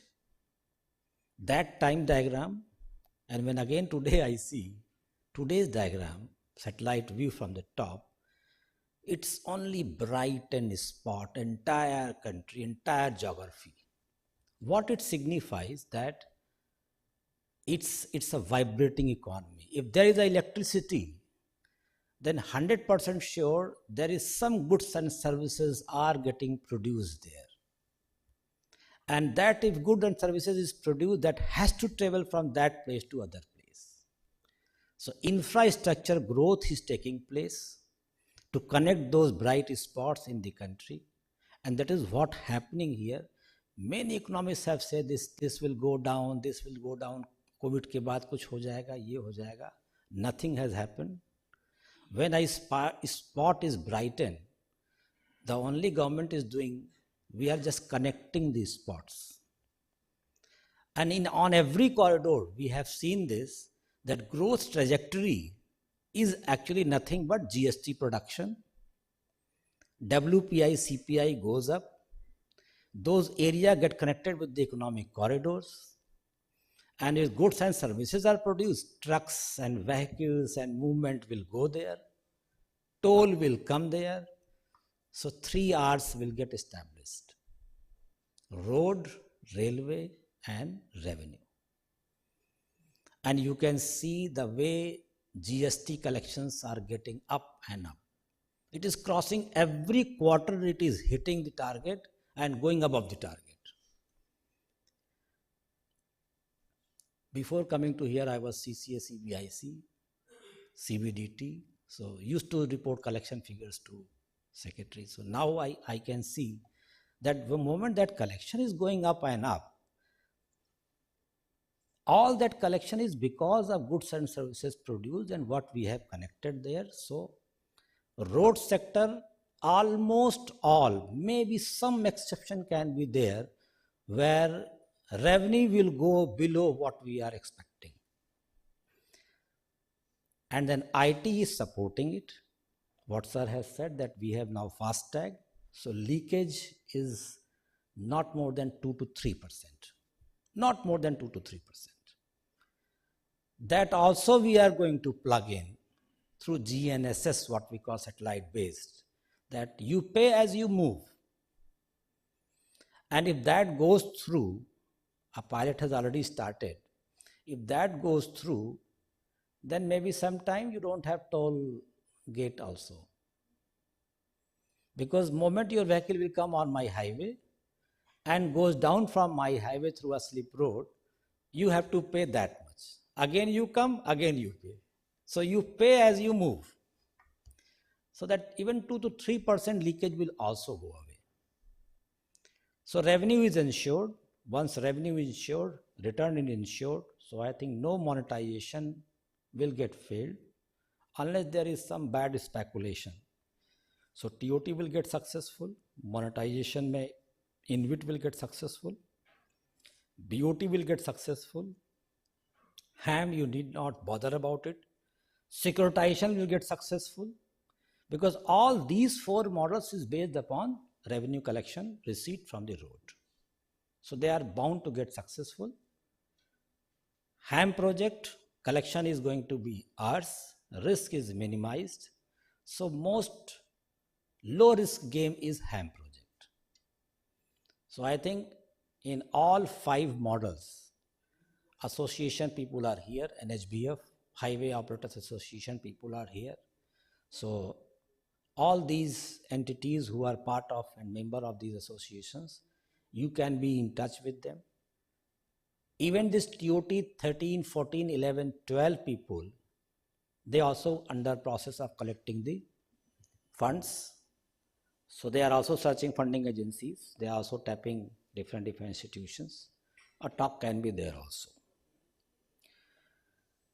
As far as NHI is concerned, in between, many bad news were also getting flashed that sanctions got over. Now NHI don't have any job to do. So let me just make it very clear that till now, I have got investment of approx 6.7 lakh crore from government, and we have generated a borrowing of 3.4 lakh crore from NHI itself. We have invested it already, spent. So this is expenditure, I can say. 10.10 lakh crore is the investment. And you see the asset I have generated in my books is almost same. 10.10 lakh crore asset is in my book. What this shows? This shows that after making expenditure and generating investment, NHI's own establishment expenditure is, you don't see actually. This is what the efficiency of NHI is. And then approx same value, approx 9.5 lakh crore sanction is still with me. to do expenditure to go for the project, and I am waiting for new Bharatmala 2 sanction to come.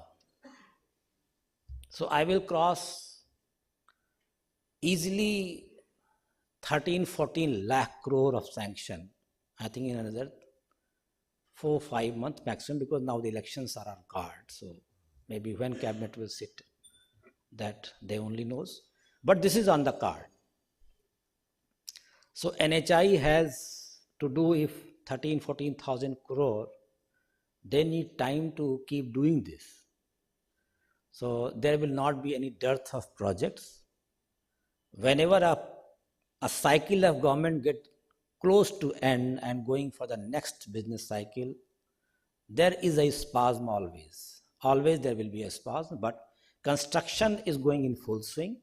So whosoever are doing the projects, it is going very well. We are going towards the target of achieving 6,500 kilometers this year. So we have already reached 3,000 kilometers. No problem in payments.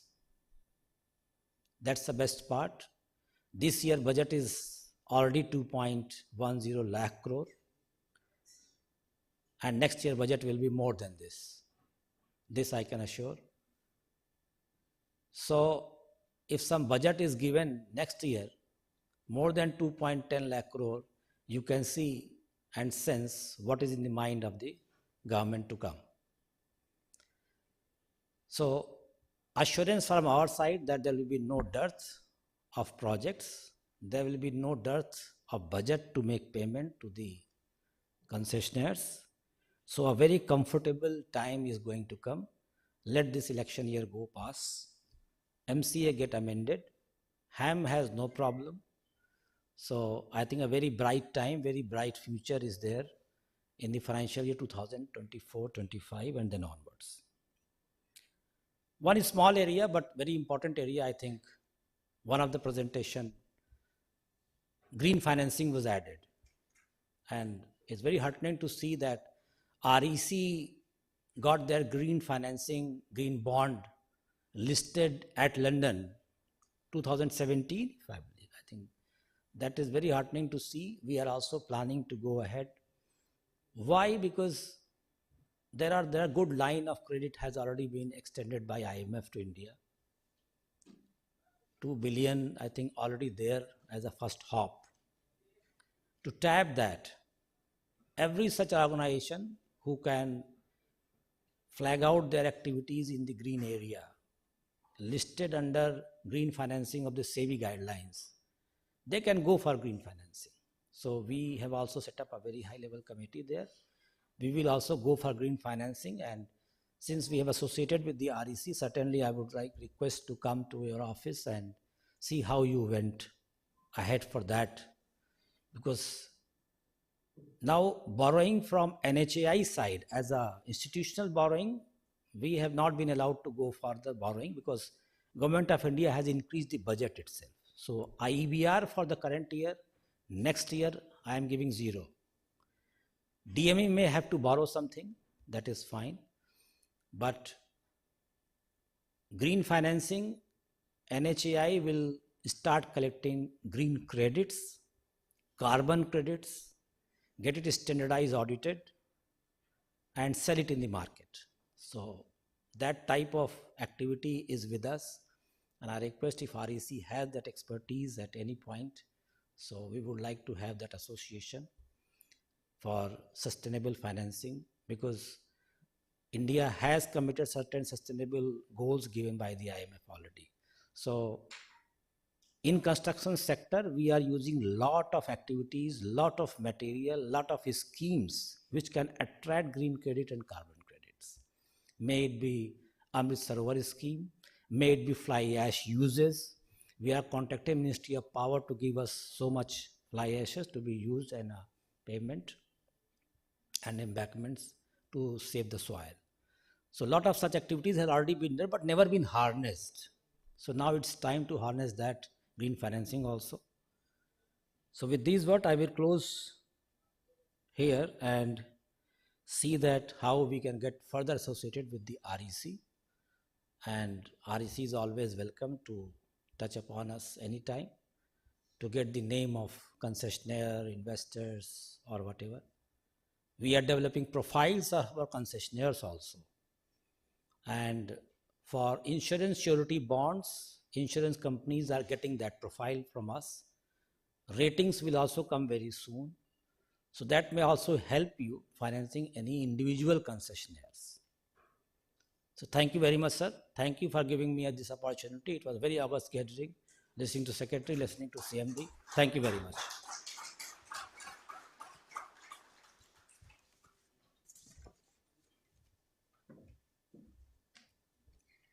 Thank you, Mr. Ashish Kumar Singh, for sharing your thoughts with us and giving this very valuable address. I would like to request Director Projects, Shri V.K. Singh, to kindly felicitate Mr. Singh.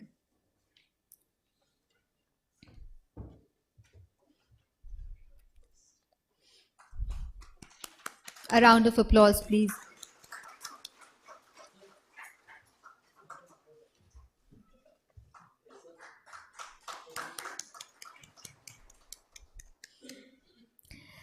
Now we move ahead in the presentation session, and I'm being told, keeping the time management in mind, we request our esteemed speakers to keep their scheduled time in mind while making their presentations. I would now like to invite LSI Engineering and Consultants Limited for the presentation. LSI Engineering and Consultants Limited, with its pan-India presence, continues to be a one-stop financial service provider. The company lays significant stress on creating knowledge pools on economically important topics. We have with us Sri Asim Tiwari, Managing Director, LSI Engineering and Consultants Limited, to make a presentation. A round of applause for Mr. Tiwari, please.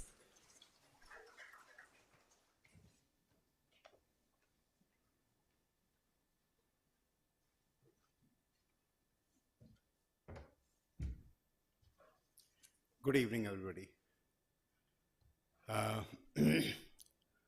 So, I take this opportunity to, excuse me. Yeah, this works. So, take this opportunity to introduce, I think already been introduced, LSI Group basically consists of 4 companies. These are in the space of financial services, engineering and consultancy, valuation and resolution, which is basically insolvency and bankruptcy court. The engineering consulting company has been working in all aspects of consulting services in multiple sectors. So predominantly we are working actively with almost every financial institution in the country, especially related to the viability of the projects, techno-economic viability, lenders, independent engineers, and asset valuation and asset management services. Now coming on to the topic that has been given to me is giving a historical perspective. So I tried to keep it into a certain era, periods, how things have changed. So that is how I have tried to keep it into 4 or 5 large segments. Like pre-1990s, that is the period when most of us started our career. And during that period, basically the funding, there was only one source of funding. That was the funding coming directly from the budgetary allocations. The funding was low, the volume of work was slow, but then came the period, what we typically call as a liberalization period. And that is when post-liberalization, there is availability of funding from various multilateral agencies. So that is when, I would like to also highlight here is this financing modalities and as well as the operational modalities, the policy framework, everything is a cyclic process. They go hand in hand. So once the financing starts becoming available, the certain ecosystem and framework came into existence. And that led to a different model of working. So though NHAI was established in 1998, it was early years for NHAI, and predominantly the contracts were also being awarded on a FIDIC-based contract, item rate contracts. Then came the period when the highway construction actually took off. Now, this is the time the NHAI was fully in control of the highway development. The predominantly funding was coming in from budgetary allocation as well as borrowing by certain government entities like MSRDC. NHAI was also borrowing from the market, from financial institutions. And that is when basically most of the work was happening through I would say item rate contracts. And the framework and ecosystem further improved. And that is where the financial management was still being done by the government bodies like NHAI or various state development corporation. Then in the period between 2005 and 2015, a lot of work has happened, but there was a need was felt that there should be a private participation if we need to increase the volumes. And that is when the dawn of a public-private partnership came into existence. As Secretary Sir also said that 2008, the model concession agreement came into existence. So the actual proper framework for BOT and PPP model came into existence. Prior to that, there had been certain BOT projects, but every single one of them was following a different mode of contract. NHAI as an organization also evolved, and they had also took charge of an extensively aggressive highway development program. And that model concession agreement, when that came into existence, it further propelled the PPP program subsequently. However, by the time when 2013-14 happened, it had been talked about like a lot of BOT projects got into distress. I'm not here trying to make a critical assessment or a judgment of various models, what's the pros and cons of these financing models and what things have not gone right. That is something I believe the subsequent speakers who are handling each of the modalities would be covering that in detail. But here, at the end of somewhere around 2008-2009, there was a global economic crisis, and its impact was felt in India also. And by the time the project which were bid out in 2009-2008, they came into operation somewhere around 2013. Now, one parameter that we monitor to assess the traffic numbers and traffic revenue, which is typically what we call is the sales of commercial vehicles. From 2000 to 2008, when we compare the data, we realize that the sales of commercial vehicle was growing at the rate of 10% CAGR. And when the project were bid out somewhere in 2008 or so, the general assumption for traffic growth was roughly in the same category. However, after 2009, when this economic slowdown because of these macroeconomic conditions, between 2009 to 2014, the sale of commercial vehicle, actually there was a degrowth of 10% CAGR. Minus 10% CAGR was the growth during that period. So that is when these projects, when they came into operation, the actual revenue was found to be in the range of 50-60% of what was projected by the concessionaire and what will be provided in the financial close documents. And that is where the lot of projects were under distress. So as a consequence, another models was the need of the hour. So that is when HAM model was evolved. So that is when the change in the policy framework, that the modality of the financing of the highway projects change from BOT to HAM and EPC.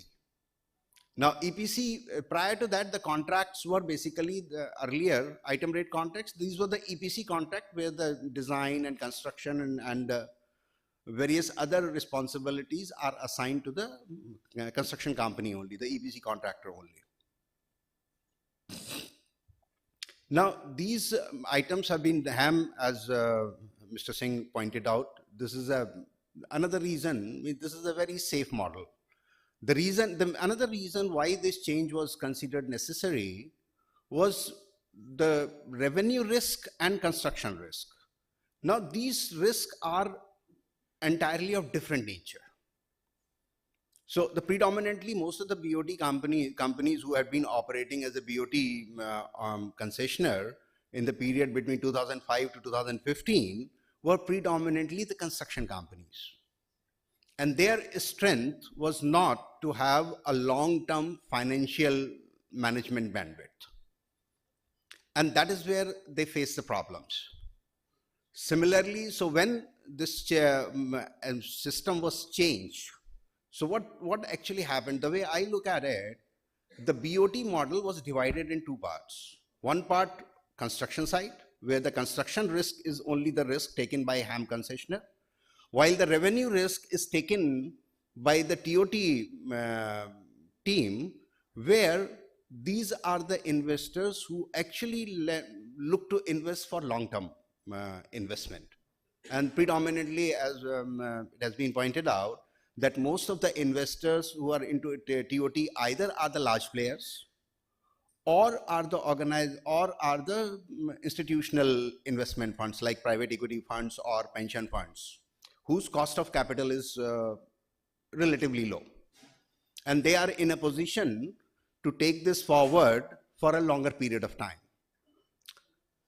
So this is the model which is going on, and it has been going on very successfully, as we have seen in the last decade, almost a decade, the kind of progress it has achieved, and all the models have led to an extremely successful.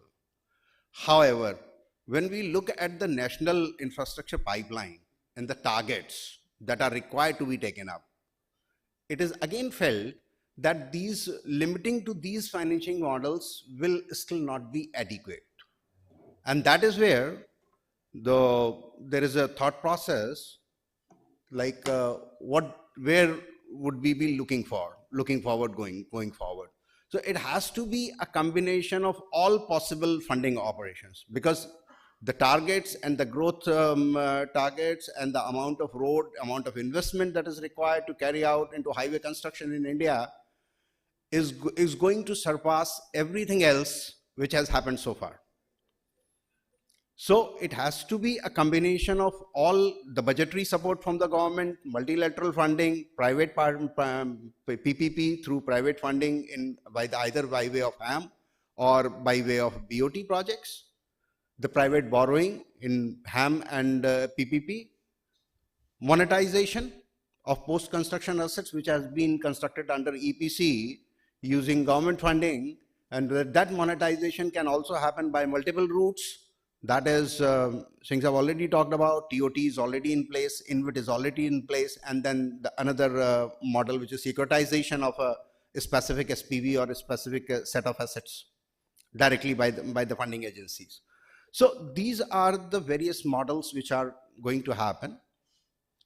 Then one thing which we felt like after spending almost more than 30 years in this sector, we realize there had always been a change from one space to another space.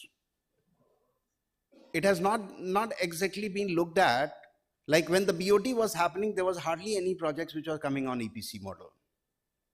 When HAM and EPC was happening, during that period, there was not many projects which was coming in BOT. So what I look at is the correct approach would be to have a judicious mix of all kind of models. As Secretary Sir pointed out, that there are certain assets which has a financial viability. Those assets has to go on BOT basis or TOT basis.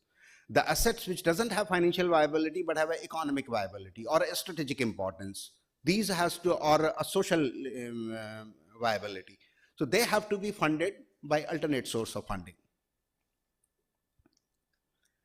Now, the development and maintenance and management will continue to happen by the private entity under the guidance and control and regulatory environment of NHAI and other state development authorities.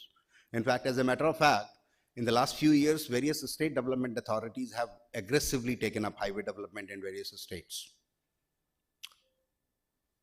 The Bharatmala 2 is again going to be the next phase of growth. The majority of focus, which I was glad to hear, thinking was that it should be on access control highways, or what we typically call expressways. Now, the numbers that Secretary Saab pointed out in the conference earlier are very encouraging, and that is the way to go forward. In addition, I would like to bring in a point of caution here, especially for the lenders. The lenders have to support the entire development process, and I can see while interacting with almost every public sector banks, various private sector banks, and other financial institutions like REC, PFC and all, there is a keenness to invest. However, there is also a kind of, I would say, not reluctance, but a sense of caution. Things had gone wrong in the past. What if? Now, in order to deal with that, I had given few recommendations and few suggestions during my interaction with various financial institutions. One thing, in the Secretary Saab was talked about new model concession agreement. I would request or recommend to the bank lenders to have a certain level of stake in the concession agreement. You would appreciate that the lender's money does not get stuck unless and until there is a dispute between the concessionaire and the authority. The moment there is a dispute between the concessionaire and the authority, then the lenders has got no locus standi anywhere. Arbitration happens between authority and the concessionaire. Lenders have no role to play there. And more often than not, they are a silent observer awaiting the fate of the funding which they have done. Similarly, when the as an outcome of the termination, outcome of the dispute sometimes result into termination. And that is where, especially in the BOT projects, the definition of TPC becomes a serious point of concern for the lender. Because the lender has lent at a higher TPC value than what has been defined in the concession agreement. I am hoping that the new model concession agreement takes care of all these aspects, especially in terms of, so there's one more thing which I would say, that the lenders need to have a more stake and better control in the overall scheme of things, because there are three stakeholders in that. And the biggest chunk, especially in a BOT project, comes from the lender in terms of funding. And they have the least amount of say in the operation of a concession agreement. So at the moment, there is only one tri-party agreement, which is an escrow agreement. Other than that, what happens if a dispute arises, how the project is being monitored, how much lenders has a say in terms of authorities taking care of its responsibilities or obligations, and then how much control and understanding the lenders have in terms of disputes being brewing up. Because the lenders get to know about the dispute only when it has totally blown up and is unsalvageable. So some sort of a monitoring and escalation mechanism that needs to be developed. And I would also recommend to the lenders to have a better monitoring and control of an asset in terms of contract administration, in terms of quality control. Right now, the lenders generally focus is quantitative monitoring. The qualitative monitoring of the asset during construction, as well as the contract administration side of it. These are the few things which I think should be taken care of I am hoping that these issues are taken care of in the new concession agreement.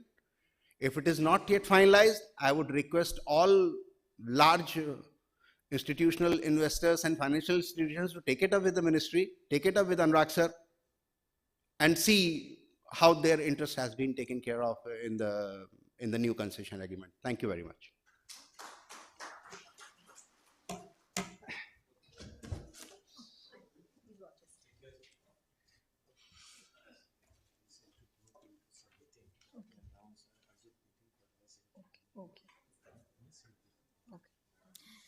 We would like to share an update.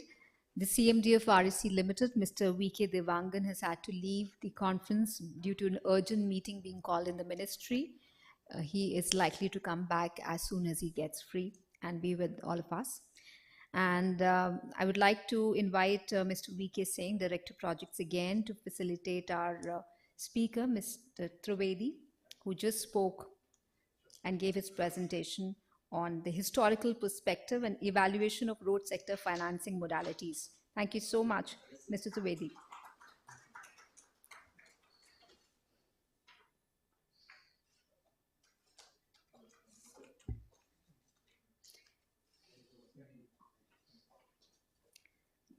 The clock is ticking its way, and we would like to emphasize and request all our esteemed speakers to kindly stick to their allotted time durations in view of the time management. And with this, I would like to invite GR Infra Projects Limited to speak on the HAM model. And we have with us Shri Ramesh Chandra Jain, Executive Director of GR Infra Projects. Mr. Jain was associated with NHAI prior to joining the GR Infra Projects. GR Infra Projects Limited has a principal business that includes EPC, BOT and HAM projects in the road sector and EPC projects in rail, power and metro projects. Over to Shri Ramesh Chandra Jain.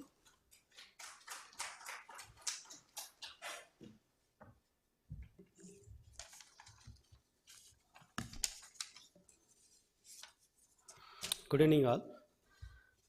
GR Infra Projects presently executing 25 projects. We are constructing almost 1100 kilometer road, and we have been handed over 1900 kilometer roads to authority.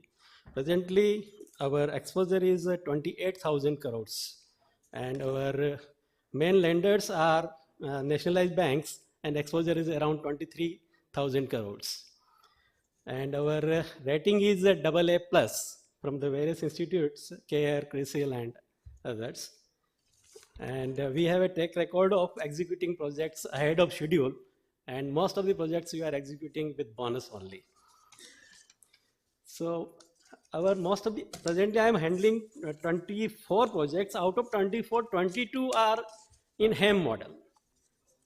So most of the speakers already explained that hybrid model is the best model, as the construction risks lies with the government only, lies with the concessioner, and the toll revenue risk is with the government only. Therefore, HAM model is best suited model to us.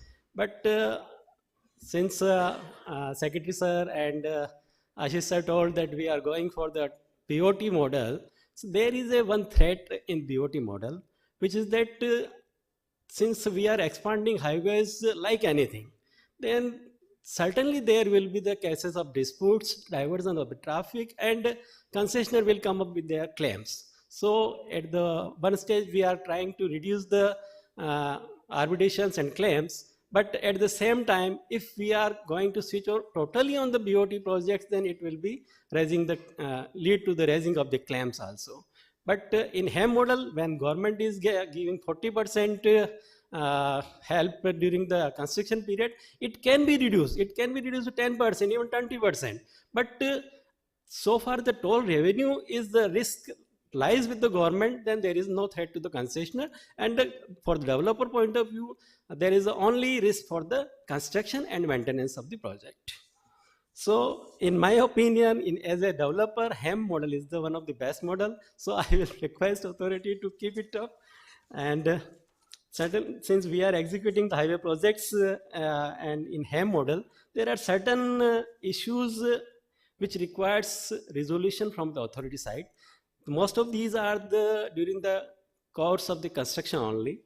First one point is the delay. So actually what is happening, completion of the project in time is primarily important for us. Otherwise everything will be affected.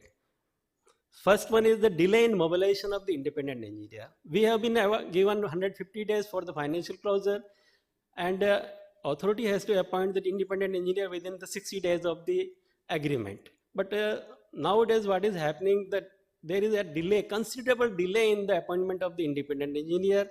So we can't use the development period for the design of the project.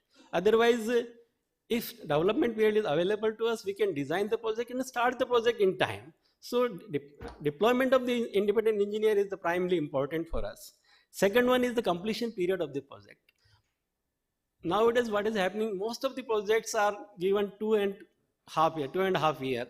So it is almost, it should be, time given should be based on the complexity of the project only. Otherwise what is happening, a concessionaire is always under pressure for the achieving of the milestones, and otherwise facing the damages from the authority. So time period should be allotted based on the complexity of the project, irrespective of the size of the project. Next one is the, we have to fulfill the certain obligation prior to appointed date. Authority also has to fulfill their obligation prior to appointed date. But in both the cases, the damages are the different. Authority will be paying 0.2% of the performance security per day for the damage, for the delay. At the same time, when we are delaying, we are being charged 0.3% of the performance security per day. Since Ashish sir is here, I would like to request the NOC for the refinancing and ownership and for the formation of the InvIT. I will request him to do is as fast as possible, as now the authority is changing the interest rate quarterly. So they are changing rate quarterly, then they should allow us also to change our financer. But we will request them to expedite this process. One of the most important issue is the damage for the default of the maintenance. In the specifically HAM project, the damage for the default in maintenance is 2% of the performance security per day. It's too high amount. In other BOT project and BOT NET project, it is 0.5% of the performance security per day, or 0.1% of the cost of such repair. But 2% of the performance security is too high. So if a concession period is of 15 years, if 1666 days delay identified, then whole project cost will be recovered from the concessionaire. So it's a very huge amount. It's need to be addressed. We have been raising this issue time and time again. Next issue is the change in law. There is a threshold limit of the 0.2% of the bid project cost. It is a trigger point for any change in law affecting the financial arrangement, affecting the finance of the concessionaire. So what is happening? Sometimes authority is deducting this 0.2% of performance security from the this effect of the change in law, which is not the case. In case of the GST, they have already come up with the circular that this amount shall not be deducted from their payment. So this issue has to be addressed. Another one is the fee expense of the independent engineer during the maintenance project. There is no capping. Similarly, for the fee expense for the safety consultant, there is no capping. So this should be addressed. And one most important thing is, nowadays we are single amount submission of the bids. Earlier we were quoting the operation and maintenance cost also, but nowadays it is only single bid project cost, and the authority is paying us the maintenance charges. These are only 11.2% in case of the flexible payment and 8.8% of in case of the perpetual payment in the lifespan of the project. Certainly, this amount is very low. Otherwise, we are expending around 25 to 20% in both the cases. And in the HAM project, the shifting of the milestone is bound to happen, but sometimes it is taking time. The payments are also stuck up due to this. So for intermediate milestone shifting, when we are not changing the completion date, then it should be given power should be given to the regional officer to shift the intermediate milestone so that our payment shall not be stuck. And our performance security, that is presently it is 3% of the project bid cost, and there is a provision it has to be released within 1 year or 30% progress achieved by the concessionaire. But most of the time these are being delayed, so it is also affect our financials. And earlier in BOT projects, BOT annuity project, there was a timeline to submit the annuity and O&M bill to the authority, which was 1 month prior to the scheduled date. But now in current project, there is no timeline. So our payments are getting delayed. And now any release of the annuity payment is the big issue. My humble submission, Ashish sir is here, annuity payment should be given on due date. Otherwise, actually what happened in past, every time we were getting our payment on the due date only. Nowadays it is more than 15 or 30 days getting delayed in want of some approval, or there is some observation from IE, there is some observation. So my submission is O&M payment can be held if there is any maintenance issue, but annuity payment should not be held. Otherwise both of us are losing our rating. We are also losing and authorities also losing the rating.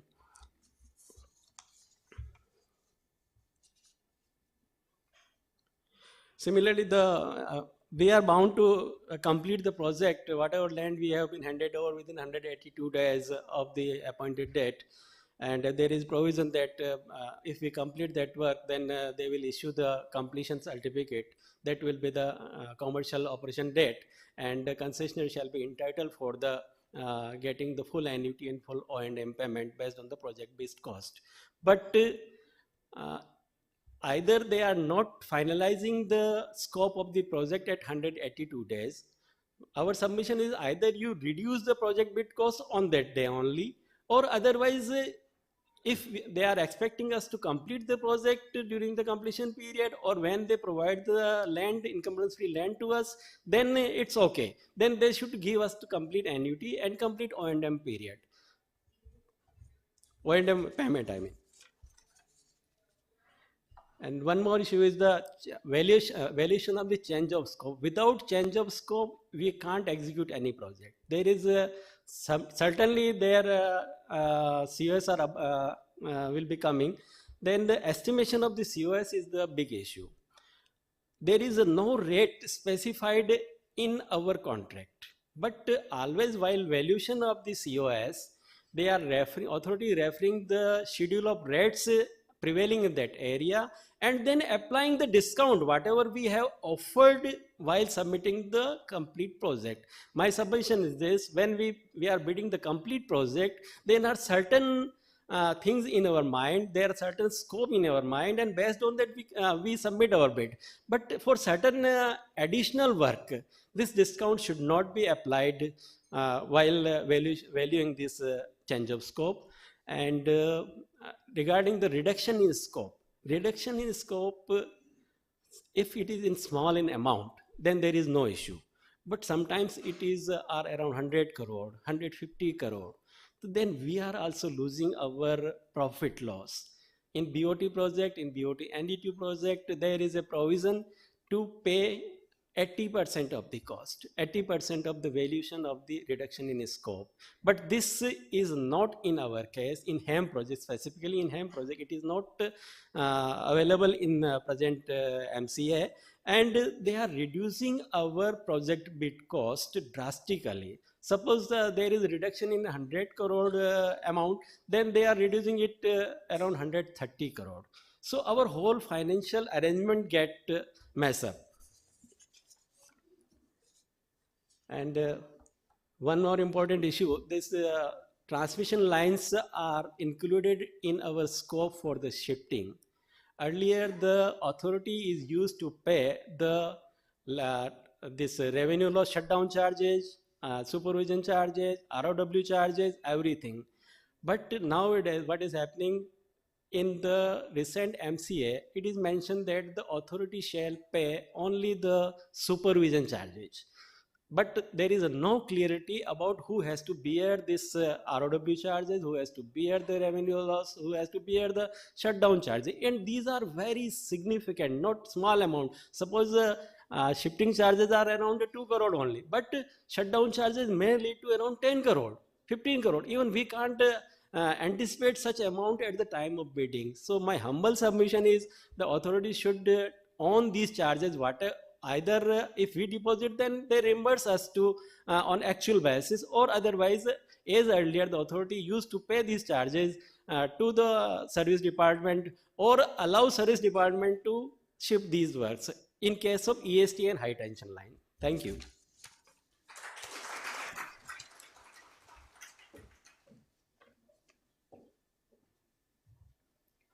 Thank you, Mr. Jain, for keeping it relatively short and highlighting some of the issues that the developers are facing.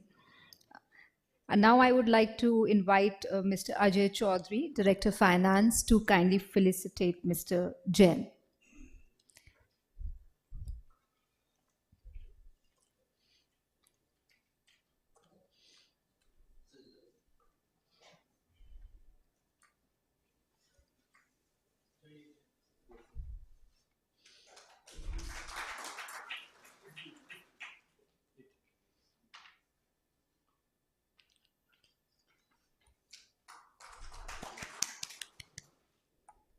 Thank you, sir. And with this, we move towards the next presentation to be presented by Cube Highways Limited on the TOT model. This presentation is on the key trends for highways financing and TOT, INVIT's experience. I would like to invite the representative from Cube Highways to make this presentation.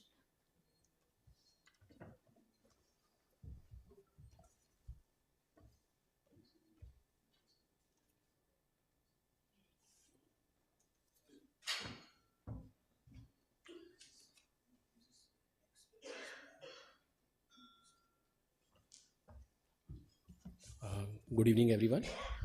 In the interest of time, as Anchor repeatedly requesting, I'll try to keep it short, and as all other dignitaries covered the sector in very much detail. So we'll just try to give it a perspective of a fund house. Cube Highways represent a various bunch of fund who has been invested through this vehicle. So just try to keep it that short. Before that, a quick journey on Cube. Currently, we operate 26 highways asset, primarily into toll. 80% represent the toll business, 20% in BOT, annuity, and hybrid annuity. Out of 26, 25 are NHAI asset. And when I count 26, this does not include TOT 11 and 14, where we have been a recent winner on the NHAI's bid.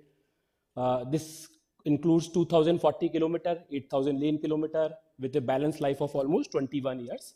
And there's a history of almost 7 years, which has been there.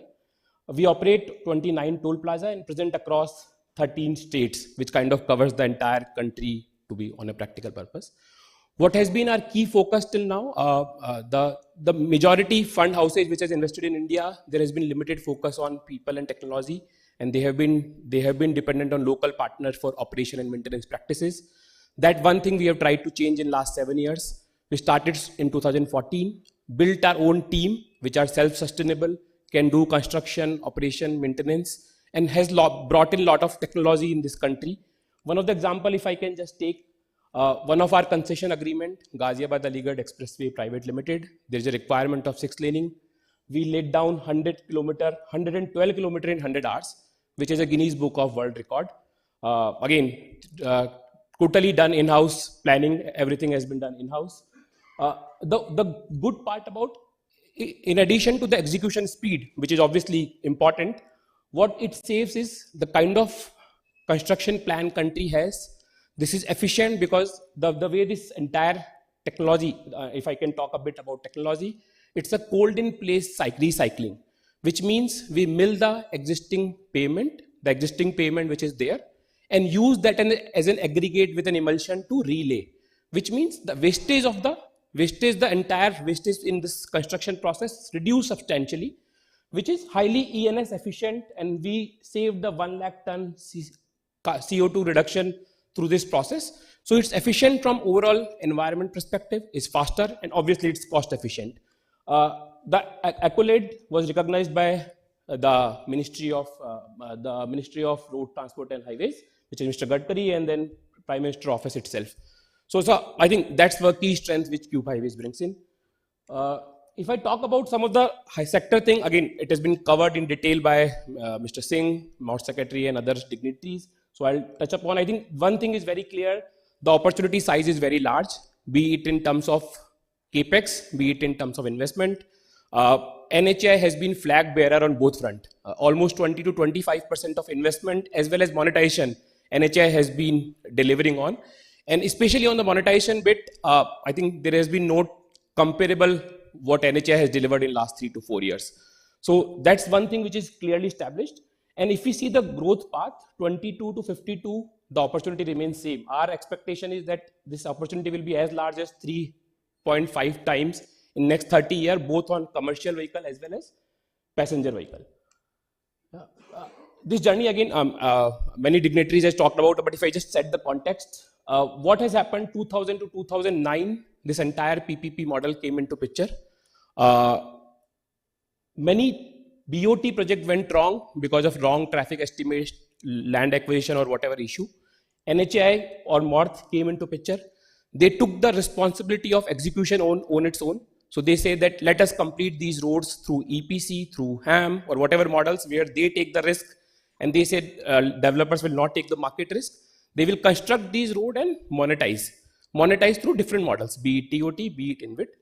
If I see what is so unique about these monetization, and if I just give a different flavor to this, why there has been so much interest in this entire toll road monetization. If we see this cash flow on one hand is linked to the traffic growth, and on other hand it's linked to the WPI, which means we are talking about inflation and real GDP growth. As a combination, this acts like a nominal GDP growth. So toll revenue, if it's a fully diversified toll portfolio, if you are present across 13, 14, 15 states, and you are representing GDP of each state, a combined toll revenue kind of act as a proxy to national GDP. And as Sir rightly pointed out, India's GDP story is prevalent in world economics. So any fund house who are bullish on India GDP, they cannot avoid the investment in especially the toll road segment. Because our cash flow which are linked to the GDP, there is no other segment which kind of provides that kind of cash flow. And more importantly, long-term cash flow. 30 years cash flow, again, very, very rare opportunity. And that's the key thing where we say that a lot of these pension funds has been invested in the sector. And why pension fund specifically? Because they are serving to their pension holders. So they need cash flows which can grow because the inflation will grow. So the requirement to deliver returns will grow. So that's where the pension fund has been the key investor in this entire monetization pipeline. What has been a bit unfortunate till now, Indian pension funds has not been able to recognize this beautiful concept of this organically growing cash flows, which has been primarily a function of mainly ILFS fiasco, which we faced in 2017-18, and they have not still gathered the confidence that if they invest in this sector, this can be a deep pool of capital which can come into play. Another de-risking part which has happened, and if I just say that I think regulatory role has been very, very important in that. One, obviously FASTag, where a lot of dignitaries talk about it, the efficiency has come into play. And second, the concession agreement. Now, just to give a small example, for one of our assets, we were talking to Moody's and Fitch, which are international rating agency. And when we told them that in India, the toll rate changes automatically on first of the day where it's determined, this has been like this for last 20 years, they have been amazed. But still most of the countries, including China, Indonesia, are struggling with the toll rate escalation process. Because as soon as the toll rate escalation comes into play for emerging economies, there has been political involvement in that. And yes, then there can be uncertainty about the toll rate escalation. So this very did explode this concession framework, which has been tested now almost last 20 years across the concessionaire, across the situations. That gives a lot of confidence to the fund houses to invest in the sector. So there has been a clear emergence of operating toll roads or operating roads within the highway sector. So this entire bullishness, I think, is mainly for the operating road asset, which can be in the form of developed by concessionaire itself or developed by NHAI, or they are monetizing it through TOT or InvIT or whatever form they are monetizing it to. So clearly a subsector has evolved, which is operating road assets, and the demand continues to be extremely high. So that's where see the very heavy institutional flow of equity capital. There has been multiple funds, especially from Canada, Middle East, Japan has come, who has reduced the cost of capital substantially to invest in toll roads. And not only on equity side, but if we see on debt side, financing has gone beyond banks. If you see, a lot of money only used to come from bank, but we have seen multilaterals like IFC participating in these financing. We have seen capital market player like SBI Life, SBI Mutual Fund, and it's not SBI Bank, it's like their capital market arms, which has been participant on all these bank financing. And then obviously new institution like NAFED, which has come. Now, what is the next step for this? What trend we are seeing in, especially in last couple of years? In India, the formalization of economy is clearly happening. So a lot of, and that's evident when we see the SIP flow every year in stock market. So a lot of retail capital is now coming into stock market, and they have very minimal avenues to invest in other sectors. So InvIT has given them a very good stable yield investment vehicle, and retail capital is now coming for InvITs. Multiple InvITs has been able to access that retail capital. So the way trend will evolve, the retail capital along with the domestic pension capital, pension insurance, provident, I think that is the capital which we will be, or InvITs or other operating vehicles will be targeting for their equity requirement. And same kind of concept we are seeing on the debt side also, where NHAI InvIT did one public bond, and the kind of subscription it saw is phenomenal. So the retailization of capital is what I would say, where substantial, again, reduction of cost will happen both on equity as well as debt front as soon as this part of this formalization of economy concept will come into this play. As of now, this entire thing has been largely dependent on institutional capital. So as soon as this part of retail capital will flow into InvITs and TOTs, cost of capital will certainly go down. What has been key challenge now, this entire thing has been for operating road asset. Now, how this will translate to an under construction BOT, I think that will be interesting, and that kind of success story will have to replicate them. One interesting step, or I think progressive step, which NHAI and MoRTH has taken, obviously to improve on the mistakes which was made in 2000 to 2009 and whatever changes we are bringing in concession framework.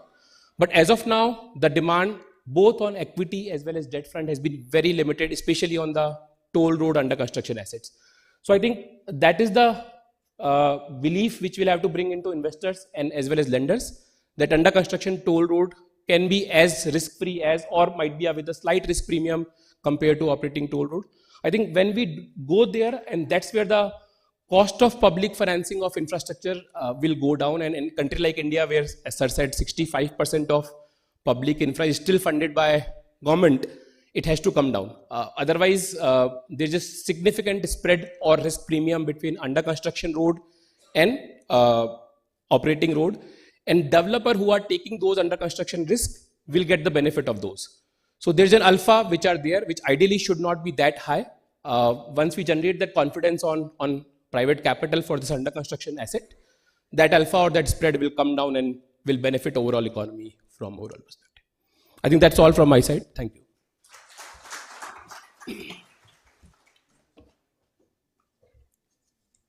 Thank you, Mr. Saurabh Bansal. I would request Mr. Ajay Chaudhary to kindly felicitate Saurabh Bansal, who is the lead capital raising at Cube Highways Trust.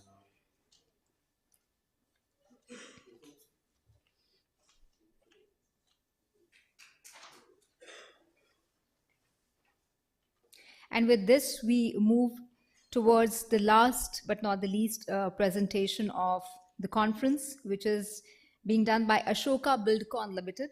Shri Sandeep Bam, Assistant Vice President of Ashoka Buildcon Limited, is with us to make the presentation. Ashoka Buildcon Limited is a Fortune India 500 company and is one of the leading highway developers in India. The company has experience of more than 28 years in the field of construction and infrastructure development. The company has constructed various prestigious projects across the country in roads and highways. I welcome Mr. Bam to make the presentation.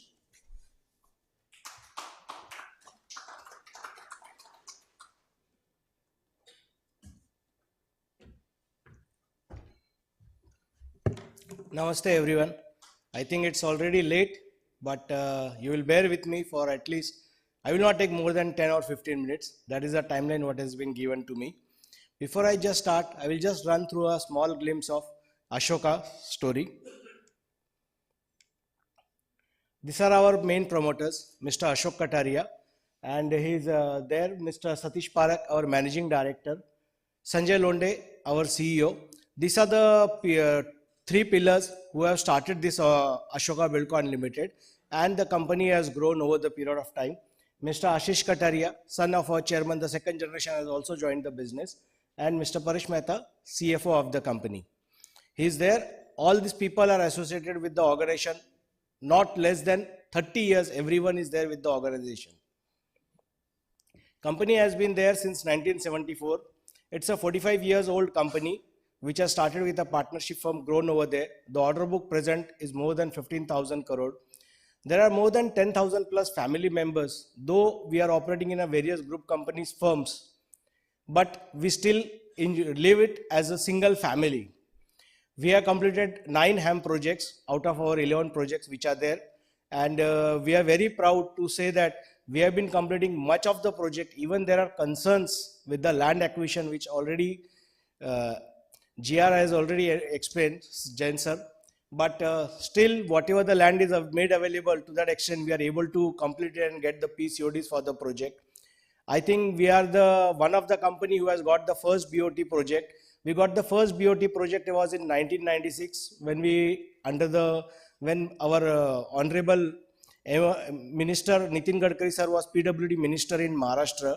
We did our first BOT project, which was done by funding from NBFC. Since REC is there, who have entered the NBFC space in the funding for the road segments, same over there, it was CECOM who has funded, and the funding was done at 28% per annum rate basis. That was the cost of the fund by which Ashoka has entered this space. Today we speak of a pricing which is in the range of 8, 8.15, 8.14. We speak on so fine pricing basis. But yes, Ashoka has started with the funding by taking it at 28%. Documentary rate of interest of loan was there. That way the Ashoka has started the business by entering the BOT space. We are already having more than 14,000 lane kilometers completed, and we feel proud that we have connected the last village of the country, which is in the Ganga river in the state of Bihar, where the last electrification was done under the Deen Dayal Upadhyay Yojana. And the last house was electrified by Ashoka, and we have been recognized for the same and awarded for the same also. Thank you. Ashoka Buildcon Limited continues to enjoy the rating of AA for the last more than 10 years in the row. Ashoka Buildcon Limited has diversified in the entire infrastructure space, spread over not only the roads, railway, power, transmission, CGD business also.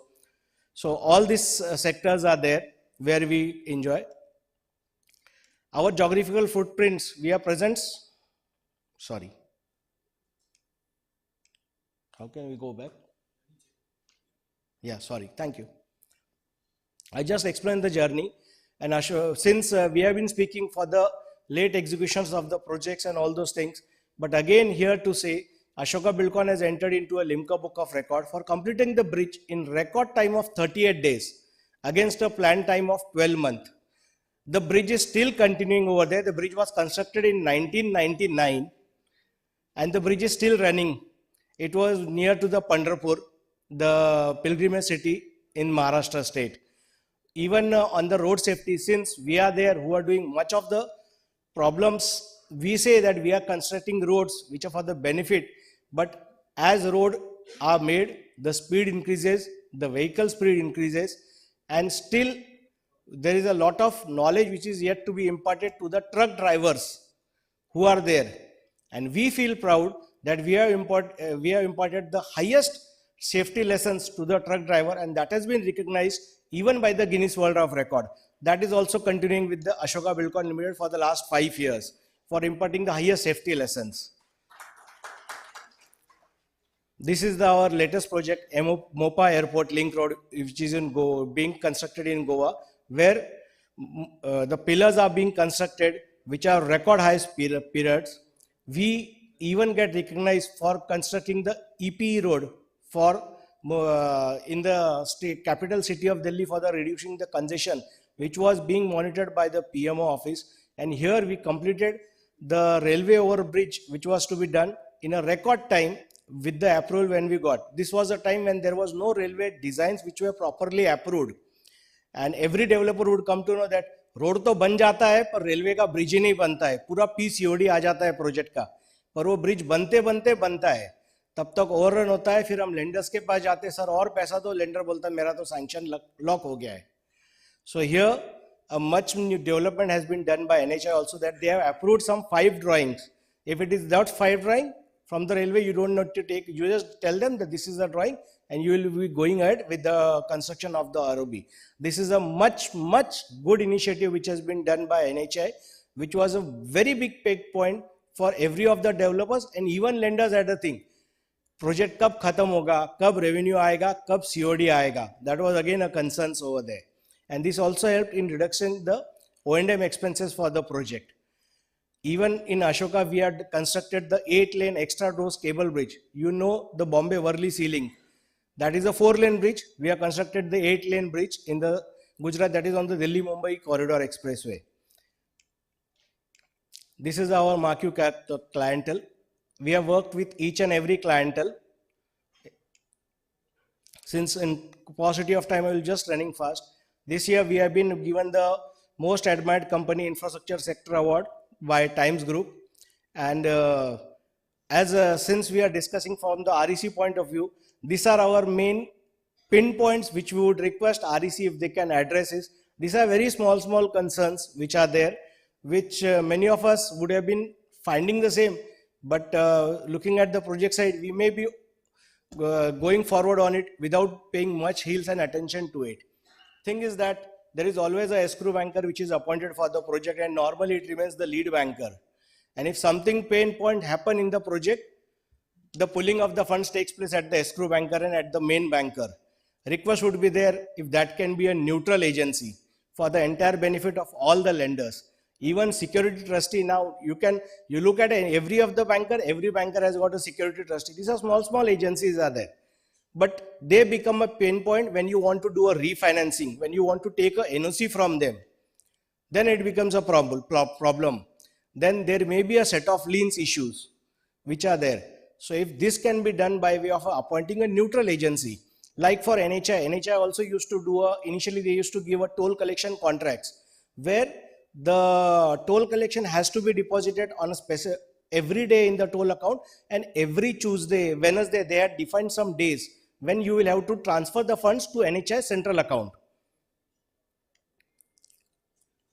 If that can be done for the easiness of the developers also, and even from the lender's point of view, thing is that even at the month-end basis when the interest payments is done, जो escrow banker है वो पहले अपना interest ले लेता है, बाकियों को बाद में देता है. टिपिकल ये इश्यूज होता है जब प्रोजेक्ट प्रॉब्लम में जाने के तरफ आ जाता है. तो डेसरा भी उसके पास ही रहता है, अपना मेमरा भी उसके पास रहता है. If again all this things can be properly address so that it will be a win-win situation not only for REC but even from the NHAI point of view also, by keeping a neutral agency. External agency, sir हम लोग external agency के लिए सारे foreign के नाम क्यों लेते हैं? हमारे पास लोकल फॉर लोकल PMO बोलते हैं, हम लोग NHAI में या हमारे यहाँ पे क्यों इम्प्लीमेंट नहीं करते? Why do you want LIE, LIA, all rating agency to be only international? India में नहीं है, हम लोग इंडियन एजेंसी को क्यों नहीं प्रमोट करते? पहले वो भी एजेंसी छोटी थी, जब उन्होंने प्रोजेक्ट्स किए बाहर के बड़े बड़े तभी वो इंडिया में आए। आज अगर हम भी लोकल फॉर वोकल करेंगे तो वो बढ़ेंगे। आज महारत्ना हुआ है आरईसी भी, लोकल फॉर वोकल ही है finally end of the day. ये if we can promote the Indian agency, that will be a request to REC that insist for a local agencies. Finally foreign agency को भी मिलता है back to back, वो local agency को sub contracting होता है। कहीं ना कहीं वो प्रोजेक्ट में कॉस्ट ही लोड होती है एक एजेंसी के साथ दूसरी की। मैं बहुत छोटे छोटे इश्यूज लेके आ रहा हूं because I am a operational guy, I face all this operational issues.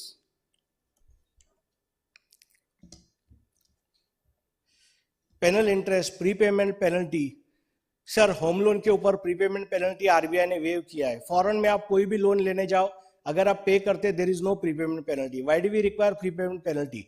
ऐसा कोई इंडिया का डेवलपर नहीं कि जिसके पास भर भर के पैसा पड़ा है इसके लिए वो लोन क्लोज कर रहा है।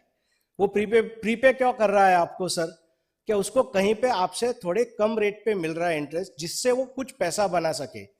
जैसा कि मेरे पेयर्स फ्रेंड्स ने बताया कि सर O&M का जो अभी NHI का नया मॉडल आया है हैम के अंदर, जिसमें O&M के कॉस्ट के नंबर्स बहुत स्क्वीज कर दिए हैं उन्होंने। सर उनको भी पता है उतने में O&M होने नहीं वाला है। हमारे यहाँ पे रोड्स रहेंगे, गाड़ियां रहेगी, ओवरलोडिंग रहने वाला है। हम लोग बहुत कोशिश करते हैं ओवरलोडिंग की, वे इन मोशन है, सब कुछ है, but practically we are Indians, we are very good at plannings, we have to appreciate that part. और उसके वजह से O&M का एक्सपेंसेस बढ़ेगा। अगर ये बढ़ेगा तो मुझे कहीं तो कॉस्ट कर्टेल करना रहेगा। और वो एक ही है कि जहां पे जब मेरा फर्स्ट फेज रहता है 7 साल का पहले कंस्ट्रक्शन का, जब मैं O&M के कॉस्ट में सबसे बड़ा जो खर्चा होता है वो मेरा होता है लेंडर का interest expenses. Same way home loan पकड़ के चलिए, अभी होम लोन तो चलो आरबीआई ने अलाउ कर दिया 30 साल के लिए, पर ये प्रोजेक्ट फाइनेंस है जो हमको 15 साल के लिए मिलता है। हमको भी पता है हम लोग 12 साल में लोन रीपे नहीं करेंगे। We even give the financial model to NHI where we say 12 years we'll repay 50%, 13, 14, 15 years we'll repay 50%. Practically everyone knows it. ये 15 साल में लोन रीपे नहीं होगा क्योंकि कंसेशन पीरियड ही मेरा 25 साल का है, 30 ईयर का कंसेशन पीरियड है।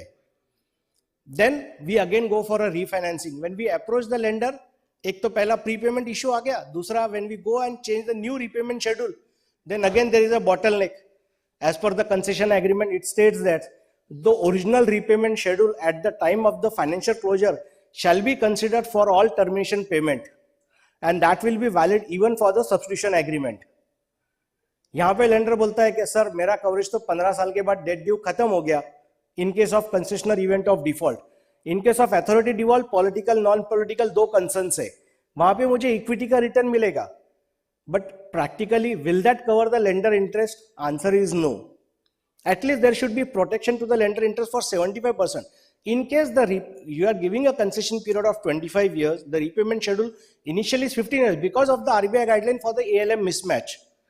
So if that can be addressed to some extent by NHI, it will be helpful. Here at REC being a NBFC, they can very well do a funding for a period of 20-25 years like they were doing for the power projects, where we would look always to them that though their cost of funds being a NBFC is at a higher cost, they can give us an elongated schedule, or they can give us such a schedule where a banking lender can come in, but REC will remain for that extended tenure, like IFCL which used to come for a takeout financing. But सबको पता है वो takeout financing एक project में हुआ, उसके बाद में वेरियस इश्यूज थे, इसलिए वो takeout financing आगे बढ़ नहीं पाया। वैसा ना हो जाए, हमारा रिक्वेस्ट है कि उसको भी आप एड्रेस कीजिए। बहुत ये स्मॉल कंसर्न्स है। बाकी के जब जो सैंक्शन में आपने टर्म्स डाले, हमारा रिक्वेस्ट है सर उसको पूरे प्रोजेक्ट के दौरान एडायर कीजिए। If everything is project is doing well, the answer should not come sir हमारे कमेटी में डिस्कस हुआ, एक आरबीआई का नॉमिनी था या मिनिस्ट्री ऑफ फाइनेंस का नॉमिनी था, उसने ये कंडीशन मॉडिफाई कर दिया। सर बैंकर मेरे प्रोजेक्ट में एक नहीं रहता है, मेरे प्रोजेक्ट में 3 बैंकर 4 बैंकर, किसी में 8 रहते, किसी में 10 भी रहते। So if the consortium will not be at the same terms, it will be very difficult for the developer to continue with that lender. And again the concerns come, then the concessioner says sir मुझे एक lender को replace करना है, फिर NHI के पास approval के लिए जाओ, NHI से NOC लेना है, NHI कहते हैं स्टैट्यूटरी ऑर्डर का सर्टिफिकेट लाओ, फिर बोलते हैं एग्जिस्टिंग लेंडर को अप्रूवल लेके आओ कि उसको बाहर जाने में तकलीफ नहीं। सर अगर कोई मुझे घर से बाहर निकालेगा तो मैं क्यों उसको NOC दूंगा कि मुझे बाहर निकाल दो? That becomes a pain point. If I am saying it anything wrong, anyone can correct, because these are the practical difficulty which we are being facing in our lot of projects. जैसा change of ownership का allowed है COD plus 1 year, same way COD plus 1 year के बाद आप borrower को allow करने दो lenders को रिप्लेस करने के लिए. There are like NBFCs are there, their cost of funds are higher, they can come when the risk is more, they can come for it. When the risk is less, let the others take the kit for it when the risk is low. But prepayment मत लगाओ sir. Prepayment लगाओगे ना, हम वही prepayment, देखिए कोई भी developer जेब से पैसा नहीं डालता है. एंड ऑफ द डे का स्टोरी यही है. मैं कहीं ना कहीं वो कॉस्ट बढ़ा के एनएचआई का ही कॉस्ट बढ़ा के दूंगा, क्योंकि मुझे भी मेरा रिटर्न अर्न करना है. If that those things can be address and approvals for the transfers can be given easily, and even if there can be a standardisation of the NHI consultant documents. NHI अलग अलग consultants को document भेजते, हर consultant का एक अलग अलग opinion रहता है. हमने पिछले साल में 5 रिफाइनेंसिंग किए, 3 कंसल्टेंट के पास एनएचआई के डॉक्यूमेंट गए. पहले कंसल्टेंट ने एक क्वेरीज बताए, हमने वो दूसरे में पहले एड्रेस किए, तो दूसरे कंसल्टेंट ने नए क्वेरीज निकाले. तीसरे वाले में हमने वो एड्रेस किए, फिर चौथे में उसने नए क्वेरीज निकाले. 5वें में पहला कंसल्टेंट आया, उसने देखा अच्छा ये सारे क्वेरी एड्रेस है, मेरा कंसल्टेंसी प्रूव करना है, वो और एक नया क्वेरी निकलता है. सर क्वेरीज का अमेंडमेंट करते करते करते 4-4 अमेंडमेंट हो जाते हैं, तब तक मेरा रिवाइज एस्क्रू सब्स्टिट्यूशन साइन नहीं होता और हमें पेनल लगना चालू हो जाता है. सर हमारा रिक्वेस्ट है ये सारी चीजें एड्रेस करें तो बहुत अच्छा होगा सर, सबके लिए, in the interest of the nation at large. And even कभी कोई लेंडर भी आता है दूसरा, आरईसी आए या कोई भी लेंडर्स आए, तो उनको भी ये प्रोजेक्ट में फंडिंग करने के लिए आसानी होए सर, रिक्वेस्ट है. नोवेशन असाइनमेंट के लिए जब भी डाउनसेल होता है, बोरोर का कंसेंट होना बहुत जरूरी है. कई बार लेंडर जैसे ही लगता है कि थोड़ा तकलीफ में आ रहा है प्रोजेक्ट, नोवेट हो जाता है, असाइन हो जाता है, बोरोर को पता नहीं रहता है, और उस टाइम काफी फ्रिक्शन चालू हो जाते हैं अथॉरिटी में, बोरोर में यानी कि कंसेशनर में और लेंडर्स में. If that can be properly address, any novation assignment has to be with a prerequisite approval of all the 3 agencies, and it should be a time bound activity. It should not be a open ended activity. और जितना हो सके ये novation assignment जब एस्क्रू substitution sign हो जाए उसके बाद ही कीजिए, ताकि तब तक सारे अमेंडमेंट क्लोज हो जाते. क्योंकि बाद में एक लेंडर बोलता ये अमेंडमेंट मैं नहीं अप्रूव करूंगा, बट एनएचआई कंसल्टेंट बोलता ये तो चाहिए ही चाहिए, वो लेंडर बोलता मेरे को बाहर निकलना है प्रोजेक्ट में से, और उस दिन वो लेंडर बाहर नहीं निकल पाता है, देन कंसेशनर को उसको पे करके खुद के बुक्स में उसको सबऑर्डिनेट डेट करके ले लेना पड़ता है. रीपेमेंट, हैम में हमारे पास सरप्लस आता है पैसा, 4 एनओटी आने के बाद में डेसरा क्रिएट हो गया, मेमरा क्रिएट हो गया, we are having surplus, we are not allowed to withdraw the money, क्योंकि आरपीसी के कंडीशन है. अगर ये आरपीसी के कंडीशन थोड़े डाइल्यूट हो सके, या तो 2 ऑप्शन है, या तो आप खुद ले लीजिए additional repayment for the upcoming repayment वाला, आप लास्ट वाला मत लीजिए. देखिए NHI end of the day government है, इंस्टीट्यूशन है, वो जानबूझ के डिले करते हैं ऐसा नहीं है. एनओटी कभी कभी they also have to follow their set of guideline, 15 दिन 30 दिन का डिले होता है. बट इसमें रेटिंग एजेंसी, हमारा भी एक प्रोजेक्ट है जो AAA था, जिसको 15 दिन की एनओटी डिले आने की वजह से AAA से AA माइनस कर दिया रेटिंग. इसका कैस्केडिंग इफेक्ट क्या हो गया, मेरा रेट ऑफ इंटरेस्ट 45 पैसा बढ़ गया, 45 पैसा बढ़ गया. अभी तो अगले 1 साल के बाद रीसेट आएगा, तब तक 45 पैसा इंटरेस्ट रेट बढ़ गया. अभी इसमें क्या गलती किसकी है? Who to be pointed out? No one can be pointed out, but the borrower, the concessionaire has to bear that additional 45 bips of interest hike. तो ये अगर एड्रेस हो सके, और अपकमिंग इंस्टॉलमेंट लीजिए. सर आज आप डेसरा 6 महीने का बोलते हो, आप बोलते 6 महीने का इंटरेस्ट रिजर्व भी बनाओ. सर टेक्निकली आप मुझे 10 महीने का डेसरा बनाने बोल रहे हो. सर अगर बोरोर 10 महीने का डेसरा बनाएगा तो खाएगा कहां से? और वो खाएगा नहीं तो अगले प्रोजेक्ट में इक्विटी कहां से लाएगा? अगर अगले प्रोजेक्ट में इक्विटी चाहिए तो cycle has to be kept on rolling. हमारा रिक्वेस्ट है कि आप पहले 1 क्वार्टर का इंटरेस्ट का डेसरा इंसिस्ट करो, फिर उसको 2 क्वार्टर करो. फर्स्ट एनओटी सेकंड एनओटी तक 1 क्वार्टर इंटरेस्ट रखो, 1 प्रिंसिपल रखो, क्योंकि शुरुआत में प्रिंसिपल भी कम रहता है पर इंटरेस्ट बहुत ज्यादा रहता है. And gradually with the 3rd 4th एनओटी you insist for a 6 month डेसरा for the interest part also, which will ease the life and make the project more viable and benefit for all the agencies. Repayment share set of lien.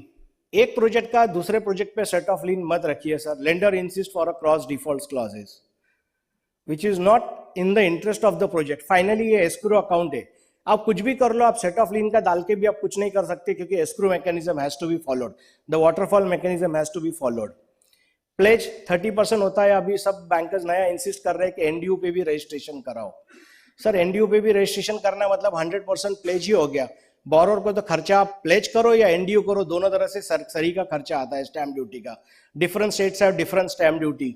We have to follow the different state different stamp duties clauses. ये जब तक uniform नहीं होगा India में, ये cost अपने आप में ह्यूज कॉस्ट है. It is not a small cost to create all those things also. Insurance पे हाइपोथिकेशन से एलओपी. सर एलओपी के ऊपर लेंडर्स इंसिस्ट करते हैं. सर मुझे एक प्रोजेक्ट दुनिया में बता दीजिए जहां पे रोड में एलओपी के ऊपर क्लेम मिला है. For 500 crore and below project में 48 डे का कंटिन्यूअस स्टॉपेज चाहिए. 1000 करोड़ के ऊपर के प्रोजेक्ट के लिए 58 डेज का कंटिन्यूअस स्टॉपेज चाहिए. सर इंडिया में ऐसा कोई रोड नहीं जहां पे कितना भी हो जाए, कोविड भी आ गया तब भी रोड बंद नहीं हुआ था. ब्रिज टूट गया, ब्रिज कोलैप्स हो गया, ब्रिज को ब्लास्ट कर दो, टेररिज्म के अंदर कर दो, आप नक्सलाइट में कर दो, गाड़ी 10 दिन रुकती है, 11वें दिन बाजू के खेत में से एक रोड बन जाता है. So there is no stoppage of work. But still this are the very small small clauses which have been insisted. RPC में बताया cross default and rate of interest एक ही लेंडर को लिंक कीजिए. हर एक लेंडर अपने अपने अलग अलग रेट को लिंक करता है. सर आज भी बैंक का जो आज का भी जो रेट है एनएचआई ने जो डिस्क्लोज किया हुआ average of 5 banks MCLR it is 8.85. Sir कौन सा बैंक एमसीएलआर के नीचे फंडिंग करेगा? फिर हमको कहीं तो भी दूसरे बैंक्स में जाना पड़ेगा या we'll have to find out new ways and method to fund it the project. अगर ये इसको कहीं स्टैंडर्डाइज करके यूनिफॉर्म कर दिया जाए तो it will be easier for all. अगर एनएचआई भी थोड़ा इंसिस्ट कर दे लेंडर्स को, let there be a common pricing link to that average 5 bank MCLR. जैसा हमने एक मिबॉर लाया था, पहले एक लिबॉर चल रहा था इंडिया में, एक मिबॉर भी लाया था, but finally it could not take off for making a common platform. We will request NHAI, being we as a concessionaire, technically NHAI के लिए हम लोग काम करते हैं ज्यादातर, और सबसे ज्यादा बोरिंग आज इंडिया में होती है वो रोड प्रोजेक्ट्स के लिए हो रही है. तो एनएचआई से हम इंसिस्ट करेंगे if they can request ministry of finance to have a common practice for the road platform for standardisation of this financing cost. Invariably कहीं ना कहीं नेशन बिल्डिंग में ये पैसा जाएगा, कॉमन क्लॉज पे जाएगा. तो finally this are the various bank 27 banks with which we are banking on. Thank you.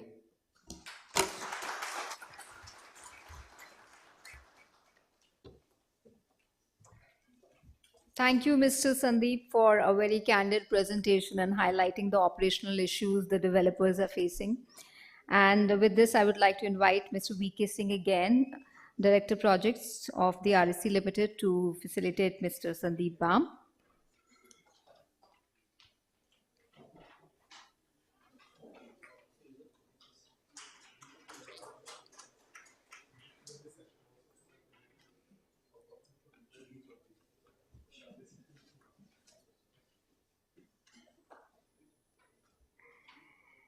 And with this, we are now moving and opening our Q&A session, in which the audience here, the participants here are welcome to put their questions to our dignitaries on the stage. And for taking the questions, I would like to invite Director Projects, Mr. V.K. Singh, and Director Finance of the REC Limited, Shri Ajay Chaudhary. And also I would like to invite Shri Ashish Kumar Singh from the NHAI.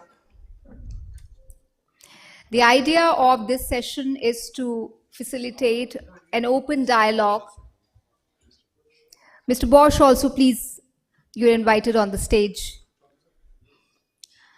So the idea of this Q&A session is to facilitate an open dialogue between different stakeholders of the road and highway section of this sector. And we have the NHAI being represented by Mr. Singh. We have the REC representation, and we look forward to some interesting and meaningful questions. Who would like to go for the first question here? Please raise your hands. Yes, sir. Can we have the mic to The gentleman on the left.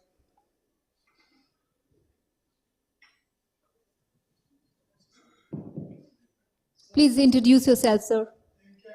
Director from CDS Infra. Today we have signed the also since the REC is a new attendant highway financing field.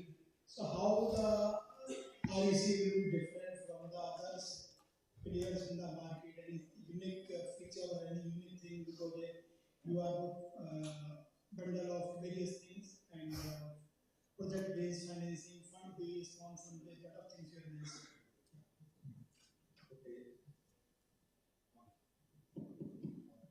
So, REC, is known for delivery. You will find that delivery of REC, once the project starts, you will not face any kind of crunch in terms of, and we also understand the complexities of the project, and the modification also comes very fast. In fact, I'd like to respond to some of the queries that were raised by Sri Sandeep from Ashok Bitcoin. Most of the issues that you have stated are quite okay with us. We are extending these benefits. On the prepayment charges, there is a constraint. I mean, let's understand the constraint first, then we will discuss it later. The constraint is that, when we borrow from the bond market or something where there is a fixed interest rate. Now the interest rate has come down, so we will obviously like to get it refinanced. But in the process, I have to continue to pay those bonds which I have borrowed on the higher rates. Now what we can do is, we have a reset clause. So on the reset date, we generally allow the prepayment to happen. Because on the reset date, and generally our loans are with 1 year reset. So that's fairly, comfortable. The other option that we allow is that, that there be a put and call option. You have the right to put the loan. We have the right to call the loan as well. I mean, after 3 years, let us say they decide, okay, boss, you can have that. That's also an option that we offer to our borrowers. So these are all options that I will direct projects to elaborate on this. So I think very well. But in the last 1 year, still, we have done financing space. I'll just give you 1 or 2 examples. The issues raised by Mr. Sandeep, I think 90 or 95% issues we have faced in power sector and we have resolved them. All guests are taken as that. We perhaps have that confidence that will be able to deliver you better transaction as compared to banks, because in REC, because it is though the oldest institution, but it is ever evolving. It is, I would say, it is newest institution. So we are ready to take on problems and provide solution to the extent it is possible for us. One big transaction, sir, which a consortium of many banks were looking at, and when that transaction came our way, we did that particular transaction as a sole lender. So that is the ability. And we did it at a better, of course, better terms and conditions, and of course the interest rate also. Otherwise, I mean, the point which makes you most emotional is interest rate. So that also we could offer Sandeep ji, very, very competitive, and that is Mumbai-Pune Expressway, where we did sole lending of 17,500 crore. It's a very interesting transaction. Whenever you kindly come and visit us in our office, we'll share further details with you. So Agwal, we perhaps have the ability and intent to participate and partner with you and collaborate with you for in this particular space in roadside. Next question. Yes, sir. I would supplement. Mr. Bosch also wants to add to this. Yes. Yes, sir. Well said.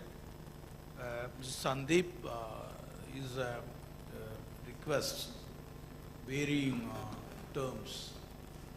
That may, like, you can bargain. It's case-to-case basis. It cannot be a blanket approval for all the projects or borrowing entities. You know, your AA minus is stable, that is your rating. That is not the case with every borrowing entity approaches us. And yeah, some of the requests which you have made are valid when it comes to you, that we will, I wanted to discuss with you, with those your requests, that we are growing, evolving, and we will fine tune our terms. When it comes to your query that how REC is placed, we are very well positioned. We are very well positioned as in terms of the pricing for the product.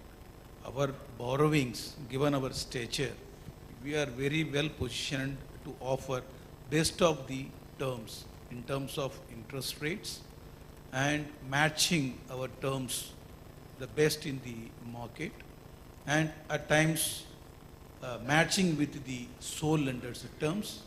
Number three, when it comes to the long term, depending upon the requirement of the project's gestation and going up to the COD, moratorium varies for the project even up to 5 years, plus repayment goes 15 years plus.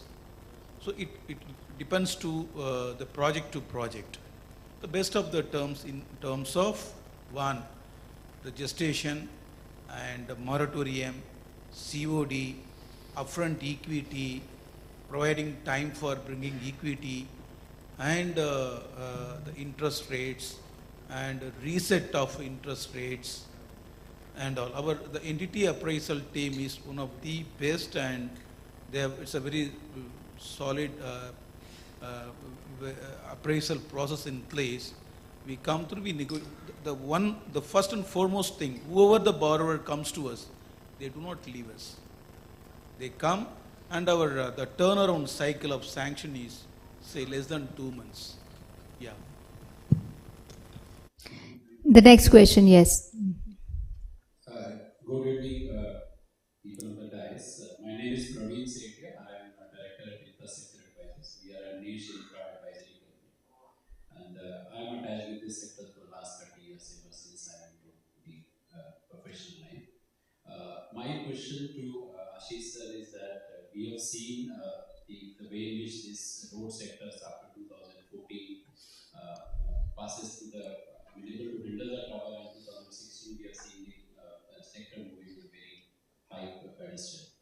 Of the last 1 year or around the period, we have seen the bids are abnormally low. Since we are a sector specialist, we understand very clearly that the provisions for the O&M is by far lower than what it requires to spend to ensure that the highway is running. My question and my comment I require to have it from is, are you really concerned, or do you feel that this is not a point to get concerned? Thank you. Yes, that point is very clear that last year, which we are passing through, as lesser bids being awarded. Lots of bids were uploaded. Some bids were getting date extended. You people must have seen that trend. The basic reason behind that is not from there are two schemes running in ministry. One scheme is funded by the National Highway Original Projects, what we call NHO scheme. And there are some projects which are part of Bharatmala.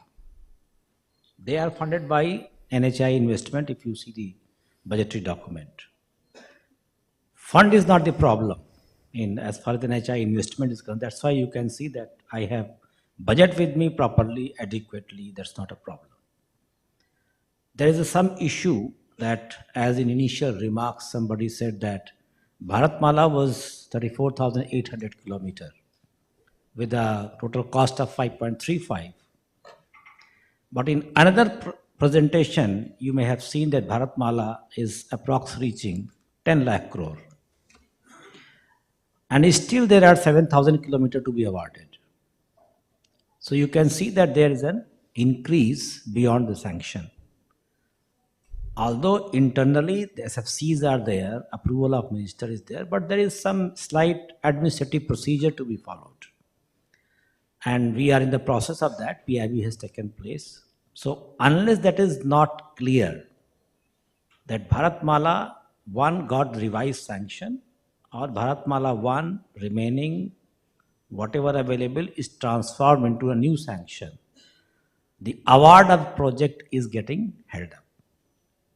So that is what the Bharatmala scheme is. So that's the only problem. But I must say that that process is on, and very soon government will come up with a proper sanction to give the revised cost estimate as an approval, add more kilometers to it, maybe a name can be changed or maybe a Bharatmala 2 will come, but very soon that will come. And why I am positive about it, because our budget is retained this year in the revised estimate, and for the next year there is an increase also possible. So if budget is given, sanction not given, it's not possible. So government view is very clear. Honorable Prime Minister's view to increase the sector is very clear. Sanction will come 100%. I think next year will be a very fantastic year. You will have more kilometers because a lot of DPR exercise is done, lot of bid exercise is done, lot of PATC, what internal appraisal is done.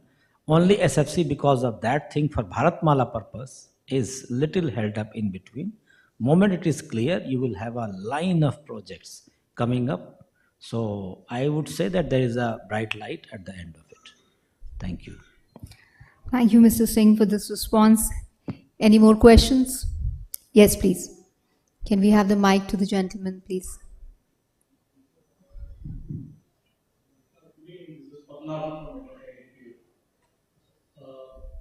I have two questions, one for the RBC team and the other one is for CGM Finance Ministry. So, with regard to RBC, again your reference point is we will be on par or we will be in line with the lead bank or the majority of the bank. As of today, the project finance is largely by public sector bank, which as Sandeep has told, they have a timeline of 15 years, beyond 15 years, I cannot work. I have a concession agreement for 30 years, so the bank finance today cannot surpass 15 years. Effectively, as he told in the model, no PPP project can fund the loan within 15 years with a 30-year concession. The moment you are giving 30-year concession, the project feasibility is not there for 15 years or 18 years, that is why 30-year concession has come. Whereas it is not matching with the term loan agreement. So if you are going to rely upon the same terms and condition or something comparable, is it a real replacement? Can you take over that position? My question number one. Unless you take it for a longer period, sideline bank terms and condition, coming out maybe a comparable terms, it may not be a very good option for me to switch over. Number one. The question number two for NHAI, we are all talking about the 2012 to 2017 fiasco by the concessionaire, by the road sector, everything. One of the major issue, like again Sandeep only told about ROB. Like ROB, there is land acquisition, there are so many issues. Let us not go into the list of the issues. What is the methodology now? Again, we are talking about PPP evolution coming phase 2. What is the methodology we are talking about? The dispute resolution mechanism. Because that is becoming a so clear pinpoint for the failure of road sector between 2014 to 2019. Maybe there could be some erratic concessionaire who have put themselves into trouble. I am not talking about them. Others who have got into the business. The failure is because of I am not able to find a solution which is acceptable to NHAI, acceptable to concessionaire. Is there any scheme of things coming up about on the dispute resolution mechanism? Because every concession is talking about arbitration. None of the arbitration award is treated as an arbitration award. So what are we banking on? That was my second question, sir. I'll try to take your first question regarding tenure of the loan and matching terms and conditions. We are very clear. We are very, very clear that if we impose a tenure which is not commensurating with the cash flow in the project, we are inviting trouble even for ourselves. So we are very clear. In REC, for other infrastructure project, power is also involved. There we go up to 85% of the project rate. So 21.25 is the number of years financing that we can provide. But that does not mean that for any project will be eligible for 21.25. It all depends what the cash flows are. If the cash flows are stronger, of course 21.25 will be lesser, say 15, 16, 17. One more very distinct thing that we do is that if we are convinced with the project, we do not believe in the consortium arrangement because we have seen that in consortium it is so difficult to manage a project. Power is something which we know very, very well. Road initially we may go as a sole lender or as a part of consortium also because we want to initially learn things. Otherwise, our ability to finance a single project, as I mentioned regarding Mumbai, is close to 17,500 crore each project. If the entity is good, if the project is good, for example, a great entity brings a HAM project, I tell you that we will take entire loan on our exposure. Third and last thing about your question, sir, it is not only about interest, and I think my colleague from Cube mentioned this, that yes, you are aware NBFC have slightly higher cost of borrowing because we don't have access to CASA and other things. Therefore, it is slightly, maybe slightly costlier, not always. Maybe in some cases slightly costlier, depending on nature of project, nature of entity. But my request, my suggestion is to look at the total overall package that we offer. Sandeep mentioned about several issues. I assure you that 90 to 95% is DSRA, prepayment, RBC conditions, all of this is, we have dealt with it 10 years back. Today these are not issues for us. You come and sit with us with these 3-4 slides that you prepared. I wish you had asked all those questions here because we do not have that opportunity to answer each of your question by question. But 95% of it is not a problem for us. Being NBFC, yes, the cost could be slightly here and there, but if you look at the package that we offer in terms of loan financing, you will always find it much, much better than both banks. Thank you. Padmanabhan, yeah. On second part, though I am not the expert of the legal people and CMD people, but that what I could understand from your question that currently the Arbitration Conciliation Act, it's all rolling around arbitration award. Unless you go to arbitration, you claim something, something is accepted. Under the Conciliation Act, you go to 3 CGM committee, then you go to EC and then something accepted. There is one mechanism. Other mechanism, you can go to court, some award is there from the court. Again, it's a challenge and acceptance, that is there.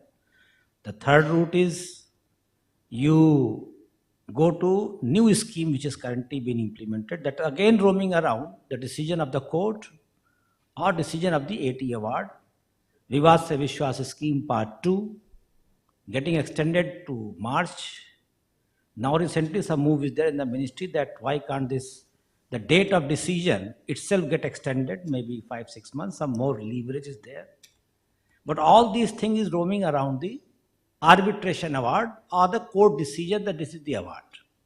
You get settled by 65%, 85% as the case may be. What you are pointing out is actually proactive action, that why we are leading towards an arbitration challenge and then getting an award through a long fight. And then again it is not paid, it is again challenged. Then a bank guarantee will come into picture, something is deposited in the court, then that is being netted. So all that mess. You are talking about why can't there be a preventive action? Even if one small activity get defaulted in the project, how to get resolved? PD is not accepting your problem. You are pleading your problem. PD says, अभी कुछ नहीं, बाद में देख लेंगे, court से ले आना, मैं अपनी पेन क्यों गंदी करूं? All that issues comes. So that point is also, when I was in CPWD, I think there was one group of other chief engineers or under some ADG. There some dispute resolution mechanism was there. And if I am collecting, I think this Arbitration Conciliation Act also provides for some preventive measure which department can take, that don't wait for some arbitration to come into picture. Let's see, I'll take your point and let us see that if in NHAI also, let us make a neutral group or some neutral person who can see one small activity which is under dispute with your PD and you, can be dealt with initially itself and get it resolved. Sir, can I add one more addendum on that, sir? What you said, final. Yeah. In any other authority, the contracting authority and appellate authority is not same. Unfortunately for NHAI, the same member project has to give me the approval, and if I raise a conflict, the same NHAI member project has to clear. Earlier, what he has not approved, today he will not give me a sanction, okay, you are right or you are wrong. You see, there is a Supreme Court judgment that you can't be judge in your own case. So that's why I said a neutral person or a neutral group can be there who see your dispute. During the contract itself, some dispute has arisen. Maybe a single, very small 2 crore dispute is there. It should be taken initially, tip in the bud. So उसी समय उसको हम nullify करने के लिए there can be some mechanism. This will reduce the overall arbitration award itself, and it can be settled during construction period, not to wait for the award, because it is actually affecting your cash flow also. So I take Sandeep's point that way very well, that majority of things should get settled during construction phase itself. Otherwise, whatever you have considered, you are in a pressure to complete the project. And once it is project is complete, the interest of NHAI also get little diluted. मेरा project तो बन गया है, अब इसको देख लेंगे अभी. So वो भी नहीं होना चाहिए. So let's see. I take your point. Let us see if we can develop some scientific mechanism and do that. Thank you. Thank you, Mr. Singh, for indicating for.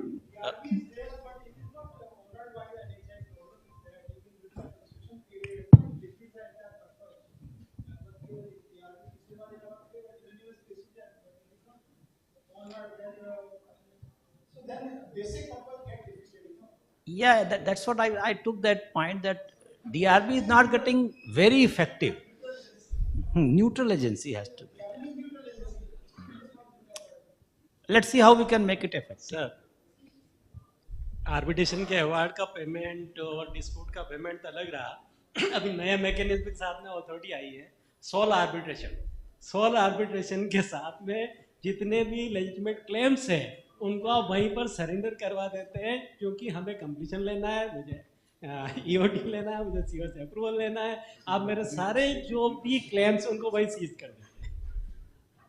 What current chairman and his dispensation is there, let's not involve sole arbitrator where money involvement is there. It is not for that purpose.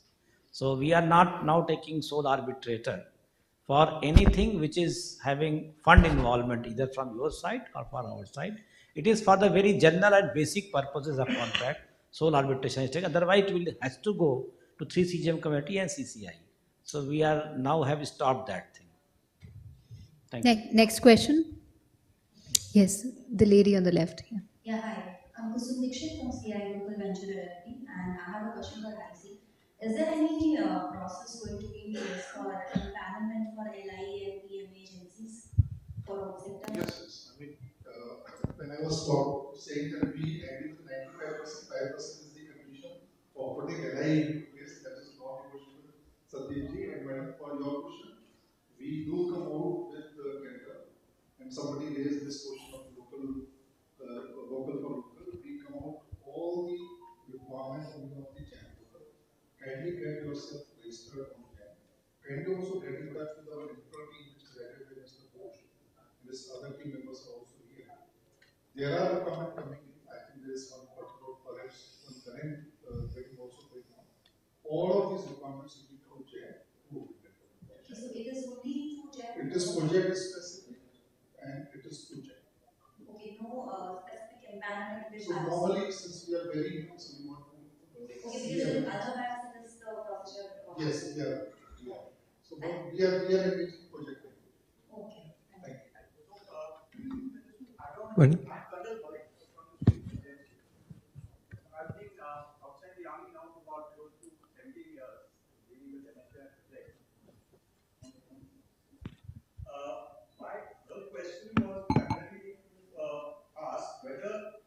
Something different from what the NHI is following, or is it going to be the same? No, it's going to be the same. Only thing is that particular engagement, the process that we are following is via JAM. I hope you are aware of JAM related programs. So that is what we have learned is that we have a project management consultancy now, which probably was there about 20 years ago. So there are 2-3 things, sir. I think once you sit with our team, you'll get a clarity also. PMC, yes. We engage PMC on large projects where we, in power we are doing, I don't know what we'll be doing in road. We still need to evolve our policy regarding this. In power, I can tell you, yes, we engage a PMC. That PMC sits on the board. And they do the entire verification of the things. I do not know whether that kind of mechanism is needed in road, because road is perhaps much simpler than a very complex number project where roughly 200 agencies work for different activities.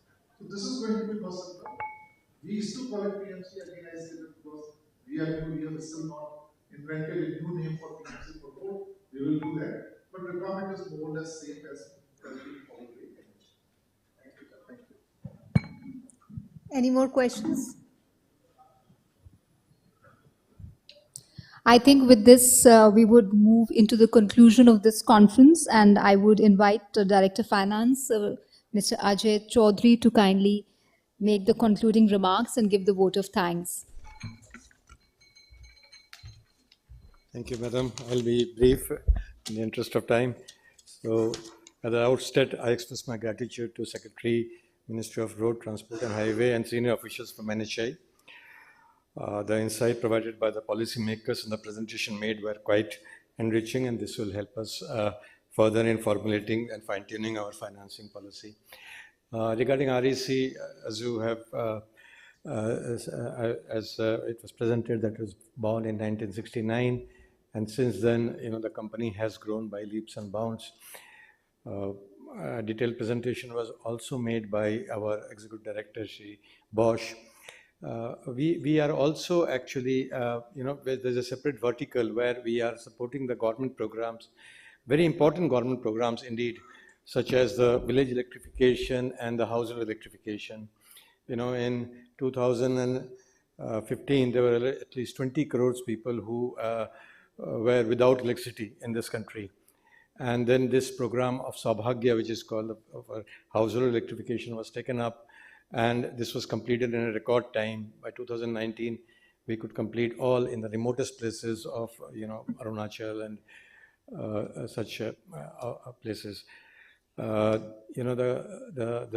we see the smiles on the faces of, in the wrinkled face of an old lady, or the kids studying in the night time, it's a different level of satisfaction.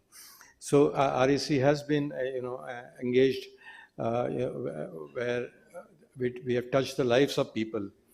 And when we got this mandate in 2022 for expanding, we started to work in the various infrastructure projects, and road is one such projects. Road, as you know, also impacts the lives of people, and therefore, we think that this is a space where we should really work.